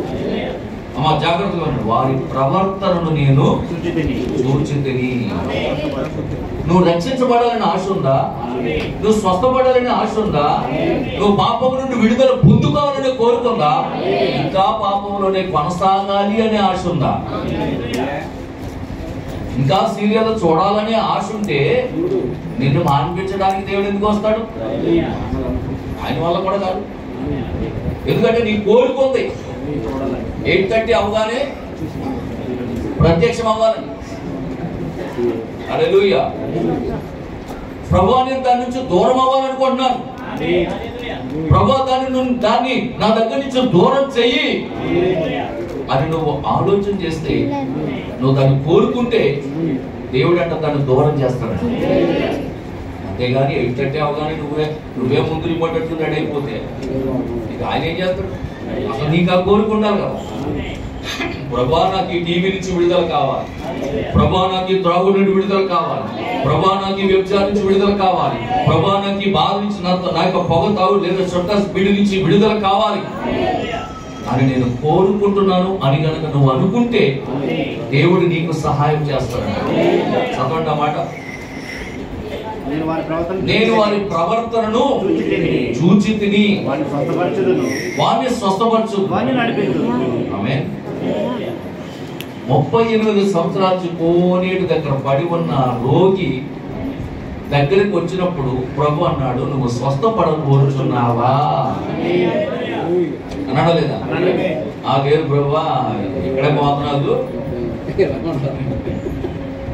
లేదు ప్రభువా, ఇక్కడే బాగుంది నాకు, మళ్ళీ ఇంటికి వెళ్తే నాకు సరైన సదుపాయాలు ఉంటాయో ఉండవు, ఈ మండపం చాలా బాగుంది నాకు, వేసవికాలం ఏమో చల్లగా ఉంటుంది, శీతాకాలం ఏమో వేడిగా ఉంటుంది. ఈ మధ్య ఒక పరుపు కూడా నాకు స్పాన్సర్ చేశారు. ఈ మధ్య ఒక నాకు పరుపు కూడా స్పాన్సర్ చేశారు. ఈ పరుపు మీద నేను పడుకోవాలనుకుంటున్నాను, ఇక్కడి నుంచి కదలాలని నాకు లేదు అన్నడా అలా. ఎందుకంటే నువ్వు స్వస్థపడాలని కనిపిస్తున్నా, స్వస్థపడాలని కోరుకుంటున్నావా? అయ్యా స్వస్థపడాలని ఉందయ్యా, స్వస్థపడాలని ఉందయ్యా. 38 సంవత్సరాల నుంచి వెయిట్ చేస్తున్నానయ్యా, నేను వెళ్దామని ప్రయత్నం చేస్తున్నా, నాకంటే ఎవడో ముందు వెళ్ళిపోతున్నాను. కొన్ని వెళ్ళాలని ఎవడైనా వచ్చినా గెట్టాడేమో చూస్తున్నానా, ఎవరో రాలేదు. ద్వారా ఎవరైనా వచ్చాను. దేవునికి స్తోత్రం. నువ్వు వెళ్ళి అందులో దోకక్కర్లొద్దు, ఎవడో వచ్చి నేను గెట్టక్కర్లొద్దు. నేను చెప్తున్నాను, నీ పరుపు ఎత్తుకుని లేచి వెళ్ళిపో. దేవునికి స్తోత్రం కలుగుతుంది. ఆమేన్. హల్లెలూయా. నజరేయుడైన యేసు దేవుడే వెతుక్కుంటూ వచ్చాడు. స్వస్థపడాలి అనే ఆశ ఆ వ్యక్తికి ఉన్నది కనుక దేవుడు వచ్చి ఏం చేస్తాడంటే, స్వస్థపడ కోరుతున్నావా? అవునయ్యా, స్వస్థత పొందుకోవాలని ఉంది. ఈ బానిస బతుకు, ఈ దరిద్ర బతుకు, ఆళ్ళేసించాలి ఏళ్ళేసించాలి మార్చుకుని పట్టుకెళ్ళి తెచ్చుకొని ఇలా బతికి బతుకున్నా పొద్దయ్యా, కష్టపడి బతకాలనుకుంటున్నా. హల్లెలూయా. దేవునికి స్తోత్రం, దేవునికి మహిమ కలుగును గాక. కనుక నా ప్రియమైనటువంటి దేవుని బిడ్డలారా, అంటున్నాడు నిజంగా అద్భుతమైనటువంటి కార్యం ఇది. హల్లెలూయా. దేవునికి స్తోత్రం. ఆమేన్. నిజంగా మళ్ళా ప్రవక్త జక్కే దగ్గరికి వెళ్ళాడు. జక్కే అంట నలిగిపోయినాడట, విసిగిపోయినాడట, వేసారిపోయినాడట. ఓ పక్కన చూస్తే గవర్నమెంట్ ఉద్యోగం, ఓ పక్కన చూస్తే వడ్డీ వ్యాపారం, ఓ పక్కన చూస్తే హోటల్ బిజినెస్. నలిగిపోయి ఉన్నాడు. ఎంత సంపాదించినా తృప్తి లేదు. ఇన్కమ్ ట్యాక్స్ ఆఫీసర్ అంటే మాట్లాడి కూడా డబ్బు వచ్చి పడిపోతుంది. వడ్డీ వ్యాపారం అంటే మాట్లాడి 110 రూపాయలు వడ్డీకి తిప్పేస్తున్నాడు, ఓడంతా డబ్బు వచ్చి పడిపోతుంది. 3 స్టార్ హోటల్ ఉందని మన ప్రవక్త చెప్పాడు జక్కీకి. 3 స్టార్ హోటల్ అంటే మాటలేం కాదండి, ఓడంత డబ్బు వచ్చి పడిపోతుంది. అయినా ఈయనకి ఏం లేదంటే తృప్తి లేదు, నలిగిపోతున్నాడు. అమ్మాని కంటే పెద్దోడు అయిపోవాలనుకున్నాడు. దేవునికి స్తోత్రం కలుగుతుంది. నలిగిపోతున్న సమయంలో యేసయ్య చూశాడు. హల్లెలూయా. ఎకపోతే ఎప్పుడు నాకు ఏంటి, ఎంత సంపాదించినా నాకు మనశ్శాంతి లేదు, నెమ్మది లేదు, ఎప్పుడు నా బతుకుతే ఎలా, ఎప్పుడు నేను సంతోషంగా ఉంటానా అని ఆలోచన చేస్తున్నాడంట. ఎవడో జక్కయ్య చూశాడు. దేవుడు ఓహో విడిపించబడడానికి జక్కయ్య రెడీగా ఉన్నాడు. ఆమేన్. హల్లెలూయా. ఈ నలిగినటువంటి బ్రతుకు నుంచి విడిపించబడాలని ఆశ కలిగి ఉన్నాడు. ఈ బానిస ఈ యొక్క భయంకరమైన పరిస్థితుల నుంచి, తృప్తి లేని జీవితం నుండి విడుదల పొందడానికి జక్కయ్య ఆలోచన కలిగి ఉన్నాడు. తను కలిగి ఉన్న గవర్నమెంట్ జాబ్ తనకు తృప్తినివ్వలేదు, తను చేస్తున్న వడ్డీ వ్యాపారం తనకు తృప్తినివ్వలేదు, తాను కలిగి ఉన్నటువంటి వ్యాపారం తనకు తృప్తినివ్వలేదు. కానీ తృప్తినిచ్చే దాని కొరకు దేని కొరకు అతడు వెతుకుతున్నాడు అని జక్కయ్య కొరకు ఎదురు చూశాడు. దేవుడు చెట్టు దగ్గరకు వచ్చాడు, వెంటనే పిలిచాడు. నలిగిన వారిని విడిపించడానికి వచ్చిన దేవుడు. విసిగి వేసారిపోయాడు, జక్కయ్య జీవితంలో నలిగిపోయాడు. నలిగిన వారిని విడిపించడానికి వచ్చిన యేసయ్య చెట్టు దగ్గరకు వచ్చి, జక్కయ్య రా, త్వరగా రా, నేడే నీ ఇంటికి రక్షణ వచ్చేసింది. దేవునికి ప్రభు నా సరిగ్గా పడేది రచన అన్నాడు. ఒరే లక్షలు నీ బతుకి లక్షలు కాదురా రక్షణ. అదైతే వస్తాను ప్రభా, దేవుని స్తోత్రం. లక్షలు అయితే ఉన్నాయి కానీ నాకు రక్షణ లేదు ప్రభా, నా జీవితంలో సంతోషం లేదు నాయన. హల్లెలూయా, దేవునికి స్తోత్రం కలుగును గాక. వెంటనే దిగి వచ్చేసాడు. ఇవాళ మీ ఇంటికాడ భోజనం ఏర్పాటు చేయరా, తింటానికి తినేసి వెళ్ళిపోతున్నానంట. అబ్బా అంత భాగ్యమైన ప్రభా, నాకు వాటర్ ఉందో తెప్పించేస్తాను అని మరి భోజనం చేశాడో ఏం చేశాడో తెలియదు కానీ 3 స్టార్ బాటిల్ నుంచి వేసి ప్రోగిస్తారు 12 మంది శిష్యులకి. భోజనాలు వచ్చేసి వడ్డీ చేశాడు, శుభ్రంగా భోజనం చేసేస్తున్నారు. దేవుని స్తోత్రం. చక్కగా నువ్వు కూడా దా కూర్చో, ఏంటి అటు తిరుగుతా కంగారు దొక్కుతున్నా, నువ్వు కూడా కూర్చో అన్నాడు యేసు ప్రభు వారు. ఆ పక్కన కూర్చుని ఎప్పుడైతే యేసు ప్రభుతో భోజనం చేస్తున్నాడో తన మనోనేత్రాలు తెరవబడ్డాయి. మన యొక్క జీవితంలో మార్పు మొదలైంది. హల్లెలూయా. యేసుతో ఉంటే చాలు నాకు, ఆయనతో ఉంటే చాలు నాకు. ఎంత ఆనందం, ఎంత సంతోషం. మొదటి తేదీన 150,000 జీతం తీసుకుంటే సంతోషం లేదు నాయన. హల్లెలూయా, దేవునికి స్తోత్రం కలుగును గాక. నాకు అందులో సంతోషం లేదు కానీ నీతో కూర్చొని భోజనం చేస్తున్నాను చూసావా, అప్పుడు నాకు సంతోషం. హల్లెలూయా, దేవునికి స్తోత్రం. వెంటనే చేతులు కట్టుకున్నారు. భోజనం చేసి వాడు అందరూ కూడా లేచారు, కూర్చున్నారు. వాళ్ళందరూ పేతురు జక్కయ్య లేచి అంటాడు, ప్రభువా నా ఆస్తులు సగం పేదలకు ఇచ్చేస్తా, నా ఆస్తులు అమ్మేస్తా, సగం పేదలకు ఇచ్చేస్తా, నీతో వచ్చేస్తా.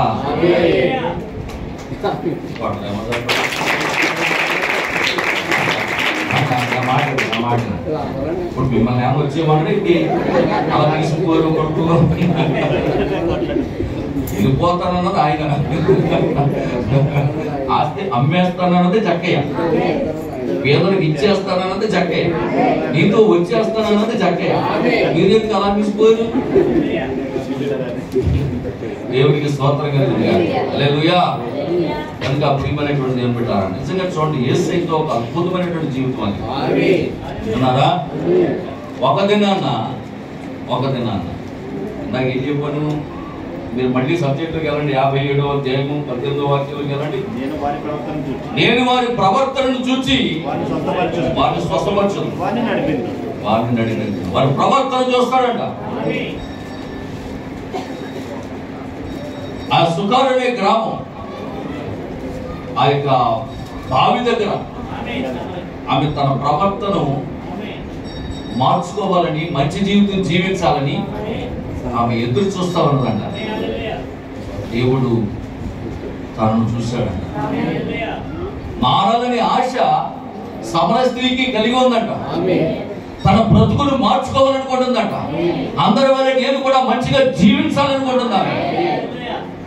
ఎప్పుడైతే ఆ మనసును దేవుడు చూశాడో, మారాలని ఆశ ఎప్పుడైతే తన బ్రతుకులో ఉందని చూశాడో, వెంటనే ఆయన వెతుక్కుంటూ ఆ బావి దగ్గరికి వెళ్ళాడు. దేవునికి స్తోత్రం.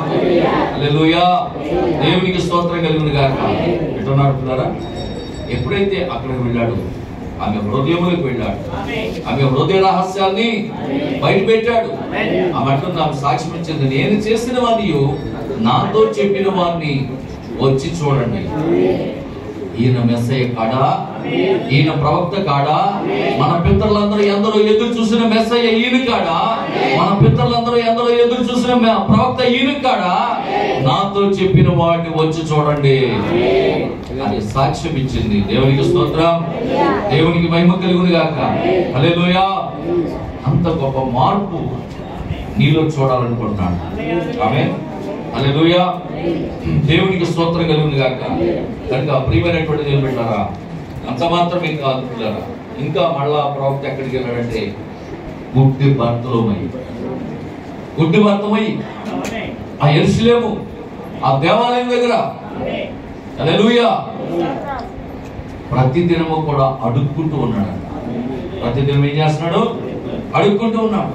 అయితే అతనికి మార్పు చెందాలని, అందరి వల్లే నేను కూడా చూపు కలిగి ఉంటే నేను కూడా చూడగలను, నేను కూడా ఏదైనా పని చేసుకుని బతకగలను. అయ్యో నాకు చూపు లేదు, నేను ప్రతిరోజు కూడా నన్ను ఎవరో ఒకరు తీసుకొచ్చి ఈ దేవాలయం దగ్గర కూర్చోబెట్టవలసి వస్తుంది, నేను అడుక్కున్న దాంట్లో సగం వాళ్ళకి ఇవ్వాల్సి వస్తుంది. 1000 రూపాయలు ఇస్తానంట, 1000 కాదు 3,000 అంట. అడుక్కున్న వాడికి ఎంతమా రోజుకి?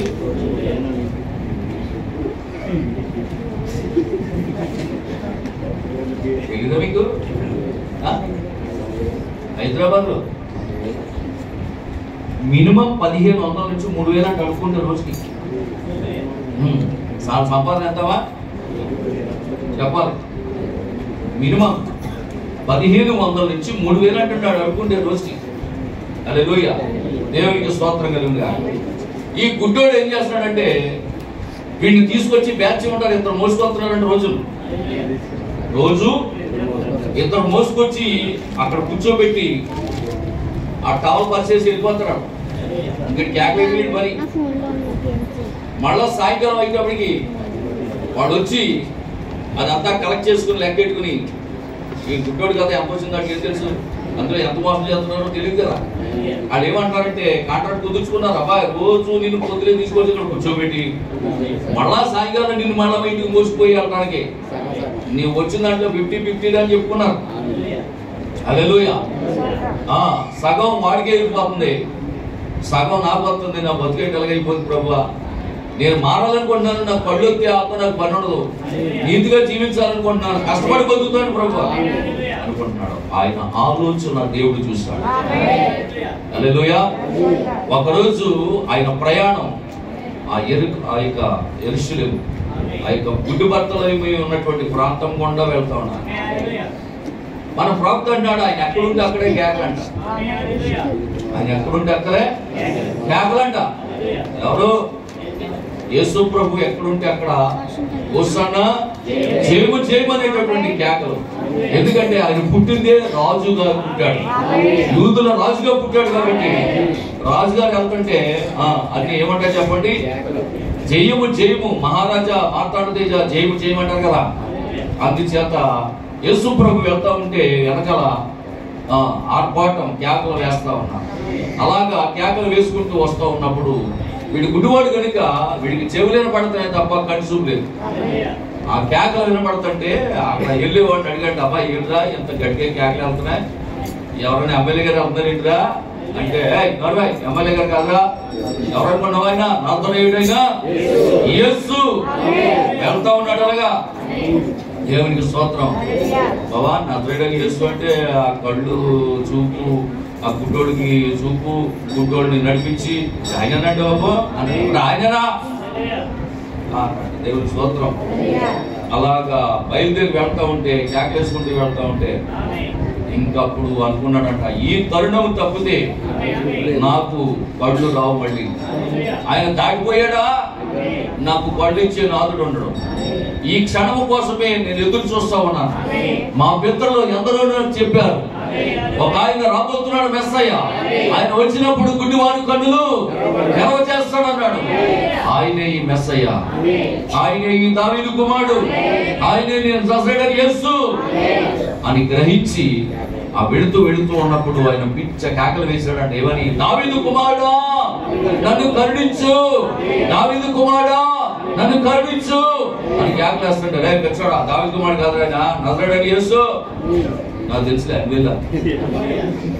దేవునికి స్తోత్రం. హల్లెలూయా. ఒరే ఆయన పేరు నజరేయుడైన యేసురా, దావీదు కుమారుడు అంటే ఆయనకేం అర్థం అవుతుంది అన్నట. ఆయనకి అర్థమవుతుంది లేదు వీళ్ళు అని. వీడు దావీదు కుమారుడా నన్ను కరుణించు, నన్ను కరుణించు అని గుడ్డోడు గట్టిగా కేకలేస్తే మన ప్రవక్త అద్భుతమైనటువంటి మాట ఏం చెప్పాడు తెలుసా? ఇతడు ఆనాడు సూర్య చంద్రులను ఆపిన యెహోషువ కంటే గొప్పవాడు. ఆనాడు సూర్య చంద్రులను ఆపినటువంటి యెహోషువ కంటే గొప్పవాడి గుడ్డివాడు. ఎందుకంటే ఆయన కేవలం సృష్టిని ఆపాడు కానీ ఈయనంట సృష్టికర్తనే ఆపేశాడు.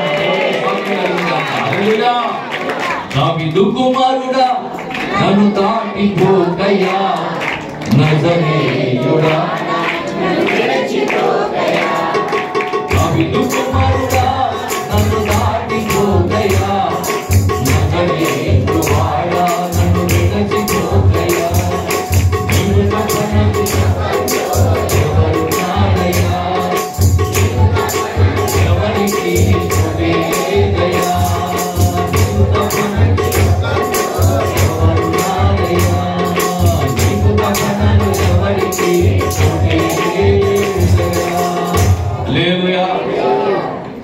చేసుకుంటాడు చోటు గుడ్డోడు ఎవరు చేసుకుంటాడా?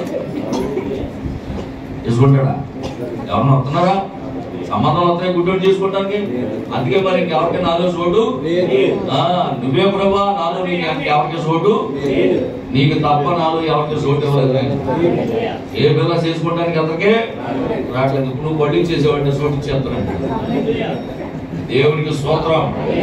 హల్లెలూయా. కనుక ప్రియమైనటువంటి దేవుని బిడ్డలారా, ఎటువంటి చెరలో ఉన్న వారినైనా విడిపించడానికి ఆయన సిద్ధంగా ఉన్నాడు. హల్లెలూయా.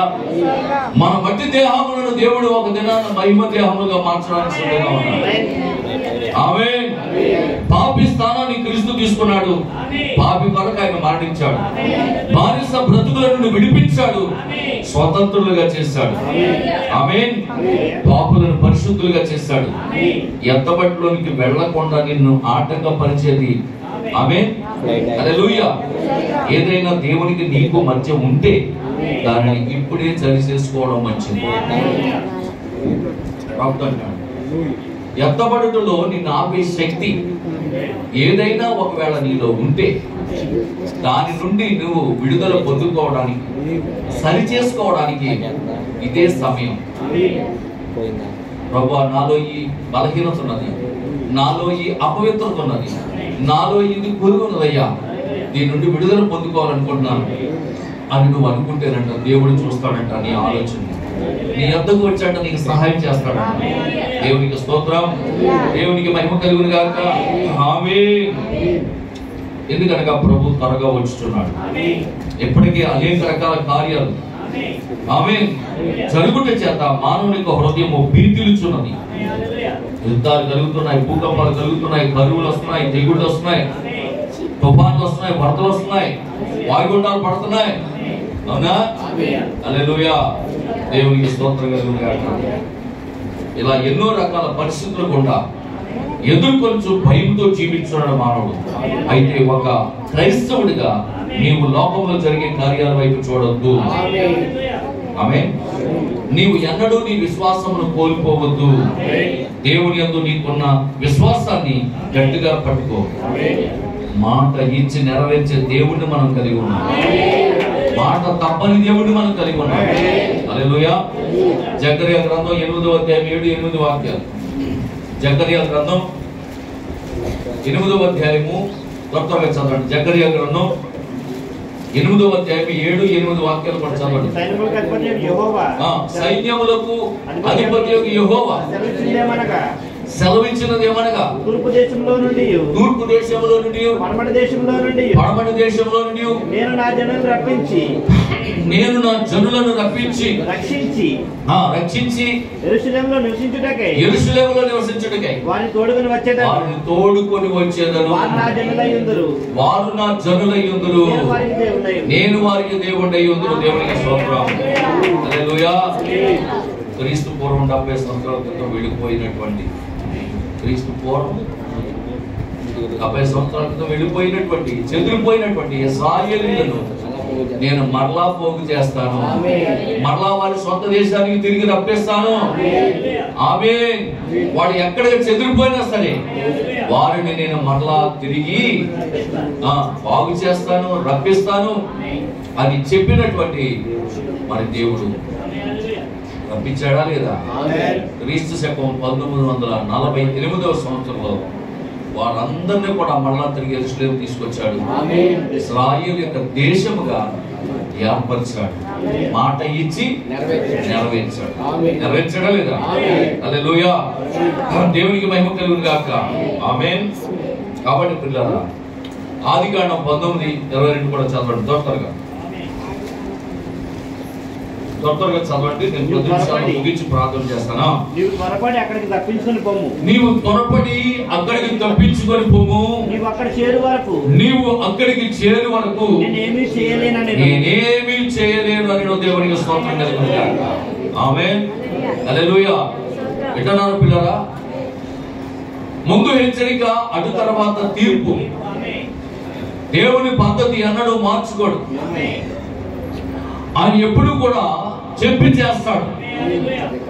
సొదొమ గొమొర్రా పట్టణాన్ని కాల్చివేసే ముందు దేవుడు తన దూతలను పంపి ఏం చేశాడు? హెచ్చరిక చేశాడు. అర్థమవుతుందండి? హెచ్చరిక చేశాడు. కాబట్టి వాళ్ళు ఆలస్యం చేస్తున్నప్పుడు వారిని చెయ్యి పట్టుకొని బయటికి తీసుకొచ్చి వారితో చెప్తున్న మాట ఏంటి తెలుసా? మీరు ఆ స్థలంలోకి వెళ్ళే వరకు నేనేమి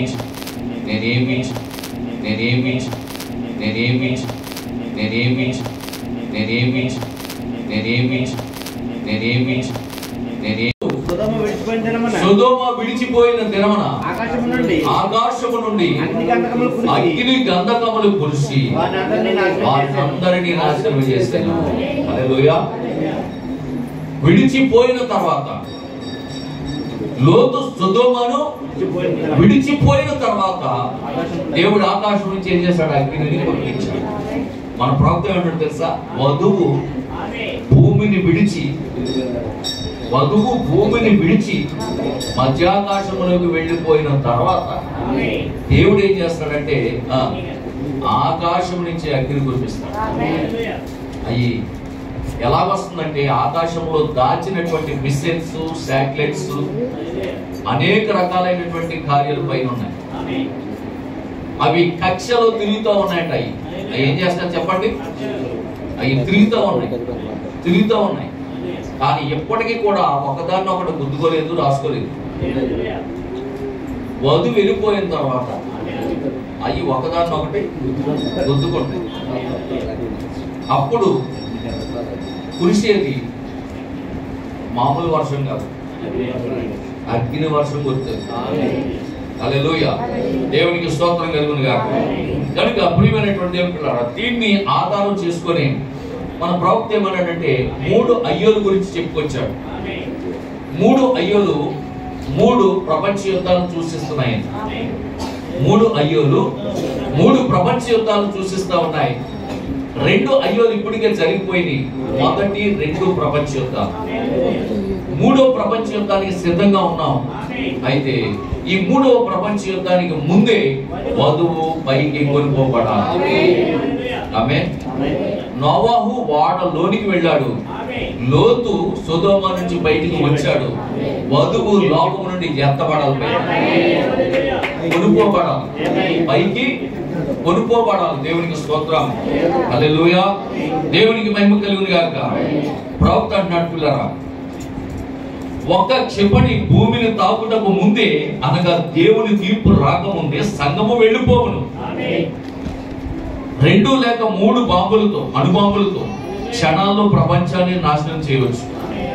లోతు దినములో దేవుడు ఆకాశం నుంచి అగ్ని కురిపించిన క్షణాల్లో సొదొమ గొమొర్రా పట్టణాలు కాల్చివేశాడు. అయితే ముందు హెచ్చరిక, అటు తర్వాత తీర్పు. ప్రస్తుతం దేవుడు ఇప్పుడు లోకానికి హెచ్చరిక చేస్తున్నాడు. భూమి మీద ఉన్న మనుషులకు తప్పించుకునే అవకాశం ఇస్తున్నాడు. ప్రజలు స్వీకరించినా తిరస్కరించినా దేవుడు చేసేది, చేయాలనుకున్నది చేసేది వెళ్తాడు. ప్రజలు అనుసరించినా లేదా తిరస్కరించినా స్వీకరించినా దేవుడు చేయాలనుకున్నది మాత్రం చేసే తీరుతాడు. అయితే తీర్పు రాకముందు హెచ్చరించడం అనేది దేవుని యొక్క విధానమైనది. ప్రియులారా, మనం అంచె దినముల యొక్క చివరి దినాల్లో ముగింపులో జీవిస్తున్నాము. ఆమేన్. అవును సహోదరుడా, సహోదరి, త్వరపడి తప్పించుకో, తీర్పును తప్పించుకో, శ్రమలను తప్పించుకో, దేవుని ఉగ్రత నుండి తప్పించుకో, మరణం నుండి తప్పించుకో. దేవుడు నీకు ఇచ్చిన అవకాశాన్ని ఉపయోగించుకో. అనిత్య దినములలో అపాయకరమైనటువంటి కాలములు వచ్చినట్టు మీరు గమనించండి. అలాంటి అపాయకరమైనటువంటి కాలంలో జనులు స్వార్థప్రియులు గాను, ధనాపేక్షలు గాను, బెంగంలాడు వారు గాను ఉంటారని తిమోతికి రాసిన 2వ పత్రిక 3వ అధ్యాయంలో మొదటి నుంచి చదువుకుంటే 19 రకాలైనటువంటి మనుషులు ఉంటారని, ఈ అంచె దినములలో అపాయకరమైన కాలంలో ఇలాంటి కార్యాలు జరుగుతాయని యేసుక్రీస్తు ప్రభువారు అపోస్తలుడైన పౌలు గారి ద్వారా తిమోతికి రాసినటువంటి పత్రికలో తెలియజేశాడు. దేవునికి స్తోత్రం. హల్లెలూయా. దేవునికి మహిమ కలుగును గాక. కనుక అక్కడ ఏమంటాడంటే, ఇట్టి వారికి నీవు విముఖుడవై, ఇలాంటి వారికి నీవు దూరంగా ఉండు, ఇలాంటి వారిలో నుండి నువ్వు ప్రత్యేకించబడు, ఇలాంటి వారిలో నుండి నువ్వు బయటకు రా. ఆమేన్. దేవునికి స్తోత్రం కలుగును గాక. భక్తిహీనులు, భక్తిహీనులు వాళ్ళు భక్తి పరులుగా ఉంటారు కానీ వాళ్ళు పైకి భక్తిగా ఉంటారు కానీ దాని శక్తిని ఆశ్రయించిన వారు సొదొమలో ఉన్నట్లుగానే గొమొర్రాలో ఉన్నట్లుగానే వాళ్ళు భక్తి పరులుగా కనబడొచ్చు కానీ వాడికి ఏమాత్రం భక్తి లేదు వాళ్ళను. కాబట్టి అంటున్నాడు, ఇలాంటి వారికి నీవు విముఖుడవై వారిలో నుండి వేరై బయటకు రా అంటున్నాడు. దేవునికి స్తోత్రం కలుగుగాక. నువ్వు బయటకు వచ్చేయి, వారిలోంచి విముఖుడివై ఉండు, వారిలోంచి వేరుపరచబడి నేను చూపించు ప్రాంతానికి వెళ్ళిపో. నువ్వు వెళ్లే వరకు నేనేమి చేయను. దేవుడు మాటిస్తున్నాడు, నువ్వు వెళ్లే వరకు, నేను చెప్పు ప్రాంతానికి నువ్వు వెళ్లే వరకు నేనేమి చేయను. అయితే నువ్వు త్వరపడు, నువ్వు త్వరపడు తప్పించుకో, నువ్వు త్వరపడు తప్పించుకుంటున్నాడు. దేవునికి స్తోత్రం, దేవునికి మహిమ కలుగును గాక. ఆమేన్. కాబట్టి లోకం నుండి బయటపడు, క్రీస్తులో ప్రవేశించు. 5 నిమిషాల్లో ప్రపంచాన్ని పిండి చేయగల పాంపులను కలిగి ఉన్నాం. 5 నిమిషాల్లో ప్రపంచాన్ని పిండి చేసేటటువంటి బాంబులను కలిగి ఉన్నాం. హల్లెలూయా. దేవునికి స్తోత్రం కలుగును గాక. ఆమేన్. కనుక దేవుని యొక్క తీర్పు చాలా సమీపంగా ఉన్నది. మనము అంతమంది ఉన్నాం. ఆమేన్. లేచి మీ దీపాన్ని చక్కబెట్టుకోండి, లేచి మీ దీపములను చక్కబెట్టుకోండి. అంటే నరుని ఆత్మ యెహోవా పెట్టిన దీపం. దేవునికి స్తోత్రం. హల్లెలూయా. దేవునికి మహిమ కలుగును గాక. కనుక ప్రియమైనటువంటి దేవులారా, దేవుని సంఘం ఎట్టి పరిస్థితుల్లోనూ శ్రమలో ఉండదు. నోవాహు ఓడలోనికి వెళ్ళెను, లోతు బయటికి వచ్చెను, వధువు పైకి వెళ్ళవలసి ఉంది. ప్రియులారా, మనం తీర్పులోనికి వెళ్ళము. ఎందుకనగా మనం క్రీస్తులో ఒక భాగమయ్యాము. క్రీస్తులో ఒక భాగమయ్యున్నాము కనుక. హల్లెలూయా. ఆమేన్. ఆయన అతి శీఘ్రముగా రానయ్యున్నాడు. ఆమేన్ అని తెలియజేసే సూచన మన కళ్ళ ముందు జరుగుట మనం చూస్తున్నాం. ఆనాడు ఇశ్రాయేలు యొక్క దేవుడు వారి మధ్య చేసిన అద్భుత కార్యాలు, మహత్కార్యాలను చూచి, ఆమేన్, వాటిని గూర్చి వినిన రాహాబు ఆ దేవుని మీద అంత నమ్మకం పెట్టుకుంటే, ఈనాడు అదే దేవుడిని కలిగి ఉన్న మనము మన ముందు ఆయన ఇన్ని కార్యాలు చేస్తుంటే అవి మన కన్నులారా చూసి మనం ఎంత నమ్మకం ఉంచాలి. ఈ గడియ వర్తమానం ఏమి చేస్తుంది? నిన్ను ఎత్తబాటులోకి సిద్ధపరుస్తుంది. ఆమేన్. ప్రవక్త అంటాడు, నా ప్రియ స్నేహితులారా, నీ ప్రతి కదలికను యేసు చూస్తున్నాడు, నీవు చేయు ప్రతి పనిని ఆయన గమనిస్తున్నాడు. అది మంచిదైనా చెడ్డదైనా. మళ్ళా చెప్తున్నాను వినండి, నీ ప్రతి కదలికను యేసు చూస్తున్నాడు, నీవు చేయు ప్రతి పనిని ఆయన గమనిస్తున్నాడు. అది మంచిదైనా చెడ్డదైనా. లోకములో ఉన్న చెత్త చెదారం నుండి బయటపడండి. క్రీస్తు కనికరమునకు పరిగెత్తుకొని రండి. క్రీస్తునందుకు వెళ్ళుటకు మీలో ఎంతమంది సిద్ధంగా ఉన్నారు? ప్రవక్త అడుగుతున్నాడు, క్రీస్తులోనికి వెళ్ళటానికి మీలో ఎంతమంది సిద్ధంగా ఉన్నారు? దేవుడు మిమ్మల్ని పిలిచిన పిలుపుని బట్టి మీరు ఆనందంగా లేరా? ఆమేన్. నీ పిలుపెట్టుతో నువ్వు గమనించావా? నీ పిలుపును గుర్తించావా? లోకంలో నీకంటే బలవంతులు, ధనవంతులు, అద్భుతవంతులు, గొప్పవాళ్ళు ఎంతో మంది ఉన్నారు. బిల్ గేట్స్ ఉన్నారు, లేకపోతే అనిల్ అంబానీ ఉన్నాడు. వీళ్ళందరూ యేసు ప్రభువుని నమ్ముకోలేదు, వాళ్ళందరినీ దేవుడు పిలవలేదే. కానీ ఏ యోగ్యత లేదు మన ధనవంతులందరినీ పక్కన పెట్టి, జ్ఞానవంతులందరినీ పక్కన పెట్టి, ఎందుకు లేని నిన్ను నన్ను ఆయన నిన్ను ఎన్నుకున్నాడు, ఆయన నిన్ను పిలుచుకున్నాడు, ఆయన నిన్ను ఏర్పరచుకున్నాడు. ఆ పిలుపును నువ్వు గమనిస్తున్నావా సహోదరి? ఆమేన్. హల్లెలూయా. దేవునికి స్తోత్రం కలుగును గాక అని అంటున్నాడు. దేవుడు మిమ్మల్ని పిలిచిన పిలుపుని బట్టి మీరు ఆనందంగా లేదా? ఎవరి కన్నులైతే మూసుకుపోయాయో వారి మీద జాలిపడండి. ఎవరి కన్నులైతే మూసుకుపోయాయో వారి మీద జాలిపడండి. వారిని తిట్టకండి అంటాడు. వారిని తిట్టకండి, వారిని కష్టపెట్టకండి. ఆమేన్. వారి మీద కనికరపడండి. దేవుడు పిలవకపోతే, దేవుడు ఏర్పరచుకోకపోతే వారు ఏమాత్రము ఏమీ చేయలేరు. ప్రభు అన్నాడు, నా తండ్రి ఆకర్షించి నేను తప్ప ఎవరు నా యొద్దకు రారు. దేవునికి స్తోత్రం. హల్లెలూయా. వారిని గురించి ప్రార్థించండి, వారిని తృణీకరించద్దు, వారిని ప్రేమించండి. దేవుడి మాటలు దీవించండి గాక. హల్లెలూయా. అర్థమైందమ్మా? ఏం చెప్పాను నేను? రహాబు గురించి చెప్తున్నామా? హల్లెలూయా. దేవునికి స్తోత్రం కలుగును గాక. వెళ్ళిపోతాం.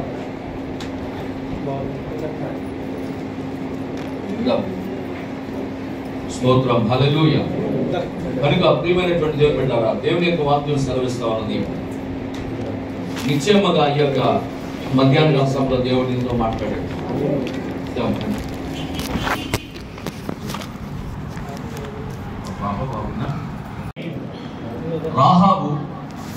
రాహాబు తన పొందుకున్న ఆనందము, సంతోషం, తను పొందుకున్న రక్షణ తన ఒక్కతే కాదు కానీ తన ఇంటి వారి అందరి రక్షణ కొరకై ఆనవాలు పుచ్చుకుంది. అవునా? నా మాట్లాడినారా? తన ఇంటి వారి రక్షణ కొరకు, తన కుటుంబ రక్షణ కొరకు, తన బంధువుల రక్షణ కొరకు అందరి రక్షణ నిమిత్తమై ఒక ఆనవాలు పొందుకుంది. ఈనాడు ప్రవక్త అన్నాడు, మనము రాహాబు అయి ఉన్నాం. మనము ఒక ఆనవాలు పొందుకుంటాం. ఆ ఆనవాలు ఏంటో కాదు కానీ అపోస్తుల కార్యం 2:30 నుండి ఆ ఆనవాలు. అదే అపోస్తుల విశ్వాస ప్రమాణమై ఉన్నది. ఆనాములోని బాప్తిస్మం పొందవలసి ఉన్నాం. హల్లెలూయా. అందరూ కూడా లేచి నిలబడదాం. సమయంలో సోదరుడు కరిష్మా పదవించాను పాడుకోవాలి. హల్లెలూయా. దేవునికి స్తోత్రం కలుగును గాక. Praise the Lord. హల్లెలూయా.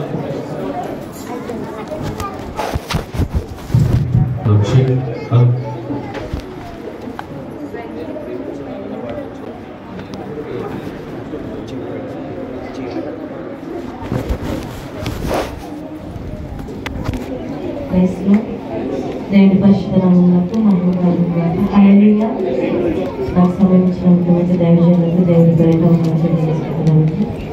అందరికి వచ్చిన పాట అండి. ధన్యులమైన ఎంతో బాధ్యమైన పాట పాడుకుంటూ దేవుడి నామాన్ని మహిమపరచుకుంటాను.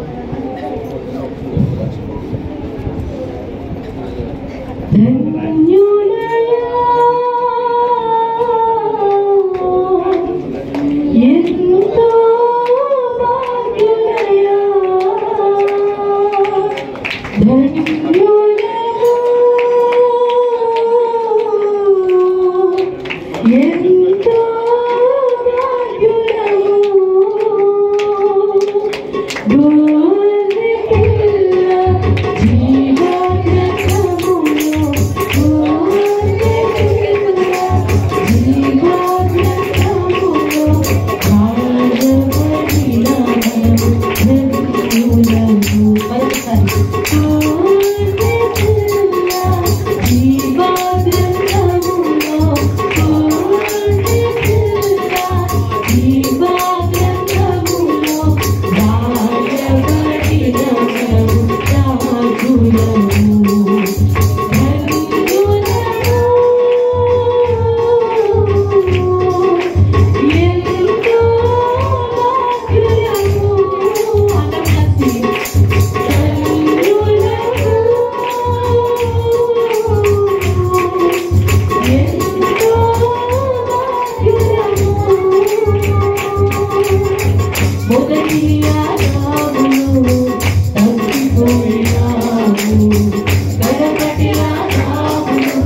బిడ్డలారా రెండు చేతులు పైకెత్తి బిగ్గరగా దేవునికి స్తోత్రం చేద్దాం. హల్లెలూయా. ప్రార్థన ముగింపు ప్రార్థన చేసుకుందాం. ఎవరికి వారే ప్రార్థన చేసుకోండి. ప్రభువా, నాలో ఉన్నటువంటి ప్రతి అపవిత్రతను, చెడునంతటి కూడా నేను తీసుకొస్తాననుకుంటున్నానయ్యా. నన్ను నేను ప్రభువా నీకు సమర్పించుకోవాలనుకుంటున్నాను. నన్ను గమనించు నాయనా. నా యొద్దకు రండి ప్రభువా. నా బ్రతుకును మార్చండి అయ్యా. నా జీవితాన్ని మార్చండి అయ్యా. నేను మంచిగా జీవించాలనుకుంటున్నానయ్యా. ఆ ఎంతబడే గుంపులో ఉండాలనుకుంటున్నానయ్యా. ఆ గొప్ప నిత్య రాజ్యంలో ఉండాలనుకుంటున్నానయ్యా. నా బ్రతుకును మార్చండి బాబు అని ఎవరైతే మీరు నేను నాతో పాటు అందరూ కూడా సిద్ధపడుతున్నాము, అందరూ కూడా ప్రార్థన చేసుకుందాం. పరిశుద్ధుడా, ప్రేమ కలిగిన తండ్రి యేసునికి వందనాలు నాయనా. నిశ్చయముగా ప్రభువా 2023వ సంవత్సరంలో నీ దృష్టికి నాయన అయోగ్యంగా మేము ప్రవర్తించామేమో ప్రభువా. మా యొక్క ఉద్దేశాలు మీరు ఎరిగి ఉన్న దేవుడు ప్రభువా. మా చెడ్డ ఆలోచనలు, మా చెడ్డ తలంపులను మేము విడిచిపెట్టి ప్రభువా నీ వైపు తిరిగి నీ బిడ్డలుగా జీవించాలని ఆశ మేము కలిగి ఉన్నాం ప్రభువా. దేవా, చక్కటి జీవితాన్ని మార్చిన దేవుడు, సామాన్య స్త్రీ జీవితాన్ని మార్చిన దేవుడు నాయన. ఇదిగో ప్రభా, రాహాబు అనే వేశ్య నాయన, ఆమె జీవితాన్ని మార్చాం ప్రభా. ఇదిగో మేము కూడా మార్పు చెందిన బిడ్డలుగా నీ చిత్తానుసారంగా జీవించాలని, నీ కొరకు నాయన పెంచబడాలని ప్రభా. నీ రాజ్యంలో మేము ఉండాలని మేము ఎంతో ఆశిస్తున్నాం నాయన. ఇదిగో ప్రభా, ఇప్పుడున్న యవ్వన బిడ్డలు జ్ఞాపకం చేసుకోండి ప్రభా. ఇప్పుడున్న వృద్ధులు జ్ఞాపకం చేసుకోండి. ఇక్కడున్న పురుషులు జ్ఞాపకం చేసుకోండి. ఇక్కడున్న చిన్న బిడ్డలు జ్ఞాపకం చేసుకోండి ప్రభా. నీకు స్తోత్రాలు, వందనాలు ప్రభా. కృతజ్ఞతాస్తుతులు చెల్లిస్తా ఉన్నాం. నిశ్చయముగా నాయన మా జీవితాలు మార్పు చెందాలి నాయన. మార్పును కోరుకుంటాం ప్రభా. ఎల్లప్పుడూ నాయన సీతగా ఒక చిలుక నాయన, అది గొంగళ పురుగా ఉన్నంతసేపు నాయన ఎవరు అందరూ అసహించుకునేవారు ప్రభా. ఎప్పుడైతే రూపాంతరం చెందిందో ఆ సీతాకోకని చిలుకను చూసి అందరూ ప్రేమిస్తున్నారయ్యా. అలా మా జీవితాలు ఒక గొంగళ పురుగుల జీవితంగా ఉన్నాయి. మా జీవితాలను మార్చడం ప్రభా. మార్పు కోరుకుంటాము. ఓ దేవా, సీతాకోక చిలుకొని జీవించాలని ప్రభా మేము కోరుకుంటున్నాం ప్రభా. ఆ మార్పు చెందాలి, రూపాంతరం చెందాలి మా జీవితాల్లో. సహాయం చేయండి దేవానికి స్తోత్రాలు. ఏదో ప్రభా బ్యూలా కొరకు ప్రార్థిస్తున్నాం నాయన. ప్రభా బిడ్డకు దీర్ఘాయుష్యం దయచేయండి. తల్లి బిడ్డకు క్షేమకరం ఉంచండి. స్వార్థం గారు నాయనలో ప్రభా నీలపు స్వార్థం గారు ప్రార్థిస్తున్నాం. ఆమె ఒంట్లో ఉన్నటువంటి బలించి విడుదల దయచేయండి. ఇక నాయన గుండెకి ఆవరణ నుంచి నాయన ఆయాస నుంచి, కాళ్ళు నుంచి, తలపడి నుంచి విడుదల దయచేయండి. గడ్డు సౌరాత్రి గారు ఆరోగ్యంలో సాధించండి, స్వస్థపరచండి. ఆ ఇంట్లోకి నైనా తరచుగా నైనా ఇదిగో సర్పాలు, పాములు వస్తున్నాయి, దూరపరచండి. అలాగే దగ్గర నుంచి సుమారు సహోదరుని కూడా దీవించండి. కుటుంబాన్ని ఆశ్రయించండి, బలపరచండి ప్రభా. నీకు వందనాలు. అలాగే నాయన ఇదిగో ప్రభా స్నానాన్ని జ్ఞాపకం చేసుకోండి నాయన. ఆరోగ్యంలో సాధించండి. వెళ్ళినప్పుడు వచ్చేటప్పుడు కాపుతా దయచేయండి. అలాగే తన తల్లి విదేశాలు వేరే మాత్రం జ్ఞాపకం చేస్తున్న విదేశాలు వెళ్ళడానికి సరిపడుతున్నాయి. సహాయం చేయడం ప్రభా, కార్యం జరిగించండి ఆయన. ఈ నెలలో జరిగే కూడాలి, వారిలో జరిగే కూడాలన్నీ కూడా దీవెనకరంగా ఆశీర్వాదం జరిగించండి. ఇంకో ఫెస్టివల్కి నాయన బిడ్డలు ఎంతో మంది పాల్గొనిచ్చారు ప్రభా. వారందరినీ దీవించండి, ఆశీర్వదించండి, మీరు బలపరచండి. అలాగే ప్రభా ఎలా మంచిది ఆయన సాధి తన యొక్క బిడ్డలను ఇద్దరిని తన భర్తను తన కుటుంబాన్ని జ్ఞాపకం చేసుకోండి ప్రభాని సంధి నడిపించిన దేవానికి స్తోత్రాలు. వారి కుటుంబాన్ని ఆశీర్వదించండి, బలపరచండి ప్రభానికి స్తోత్రాలు చెల్లిస్తున్నాం. అలాగే మా మధ్యలోకి నూతన వచ్చిన బాధ్యత తన భార్య జ్ఞాపకం చేసుకుంటాం. తన భార్య నాయన నీవంటే ఎరగని బిడ్డగా ఈరోజు కొత్తగా వచ్చింది ప్రభావ. సహాయం చేయండి, ఆవిడ దీవించండి. నీవంటే ఎరిగి తెలుసుకోవడానికి సహాయం చేయండి. అలాగే ధన్యత రెస్టారెంట్ తన యొక్క నాయన కుమారుడు చేస్తున్నటువంటి ఆ పని దీవించండి. ఆ రెస్టారెంట్ మంచిగా పనిచేయడం సాయం. తన తల్లి వచ్చిన ప్రభావ దీవించండి, ఆశ్రయించండి, బలపరచిన ప్రభావానికి వందనాలు. అలాగే యశ్వంత చదివించడం సాయం చేయండి. తనకి గమ్ముని వాళ్ళ తల్లి తండ్రి కూడా జ్ఞాపకం చేసుకుని తండ్రి దేశాల నుంచి స్వదేశం విస్తరణగా ప్రయాణం సాధించండి. క్షేమకరంగా తోడుకున్నట్టు ప్రభుత్వం వందనాలు. అలాగే సోమరాజు గారు మా మధ్య తీసుకొచ్చినందుకు స్తోత్రాలు. ఇక్కడ ఉన్న పురుషులందరూ కూడా ఒక్కొక్కరు పేరు పేరు మీరు దీవించండి. అయ్యా చిన్న బిడ్డలు ఆశీర్వదించండి, వృద్ధులు కన్యకలందరూ ఒక్కొక్కరు దీవించండి. ఇదిగో బాప్తిసం పొందడానికి సిద్ధపడుతున్నటువంటి మేరీ గారిని, తన భర్తను, తన కుటుంబాన్ని కూడా జ్ఞాపకం చేసుకోండి ప్రభా. వారి కుటుంబాన్ని మీరు బలపరచండి ప్రభా. ఇంకా నాయన దూర దూర ప్రాంతాలు చూసిన బిడ్డలందరూ జ్ఞాపకం చేసుకోండి. దాని కనిష్ట గృహం కట్టుకుండా స్థాయి చేయండి. కావాల్సిన ప్రతి అవసరం లివింగ్ దయచేయండి. ఆ కుటుంబాన్ని చేతులకు అప్పగిస్తున్నాం ప్రభా. చూపించండి. దేవానికి స్తోత్రాలు. ఎవరు బిడ్డలు ఉన్నారు వారికి ఉద్యోగాల విషయాలు, వివాహాల విషయాలు, సంబంధాల విషయాలు కార్యం జరిగించండి ప్రభానికి స్తోత్రాలు. అలాగే ఈ లైవ్ ద్వారా యూట్యూబ్ ద్వారా వింటున్నటువంటి వీక్షిస్తున్నటువంటి ఆయన సహోదరి సహోదరులు అందరూ కూడా దీవించండి ప్రభా. వారి కుటుంబాన్ని ఆశీర్వదించండి. 2023 అంతా కాపాడండి, 2024 అంతా కూడా కాపాడు ప్రభావ. మీ కృపల హస్తాలకు అప్పగించుకుంటూ ప్రార్థన దయచేయమని మమ్మల్ని అందరినీ మళ్ళా సురక్షితంగా గమనించాల్సిన ప్రభు నీ చేతులుగా సమర్పించుకుంటూ ప్రభు యేసుక్రీస్తునామములో ప్రార్థించి స్తుతించి వెళ్ళిపోతున్నాము తండ్రి. మన ప్రభు యేసుక్రీస్తు వారికి కృప పరిశుద్ధాత్మ నీవు సహవాసం సార్ ఇక్కడ చేరిన మనకు సకల పరిశుద్ధులు మరి ముఖ్యంగా ఈ పునరుద్ధరణ ఆరాధనలో పాల్గొంటున్న మనందరికీ సదా దేవుడే కూడా దీవించును గాక. ఆమేన్ ఆమేన్. చాలు. God bless you. ప్రభు మనందరినీ దీవించును గాక. ఆమేన్ గాక. ఆమేన్ గాక.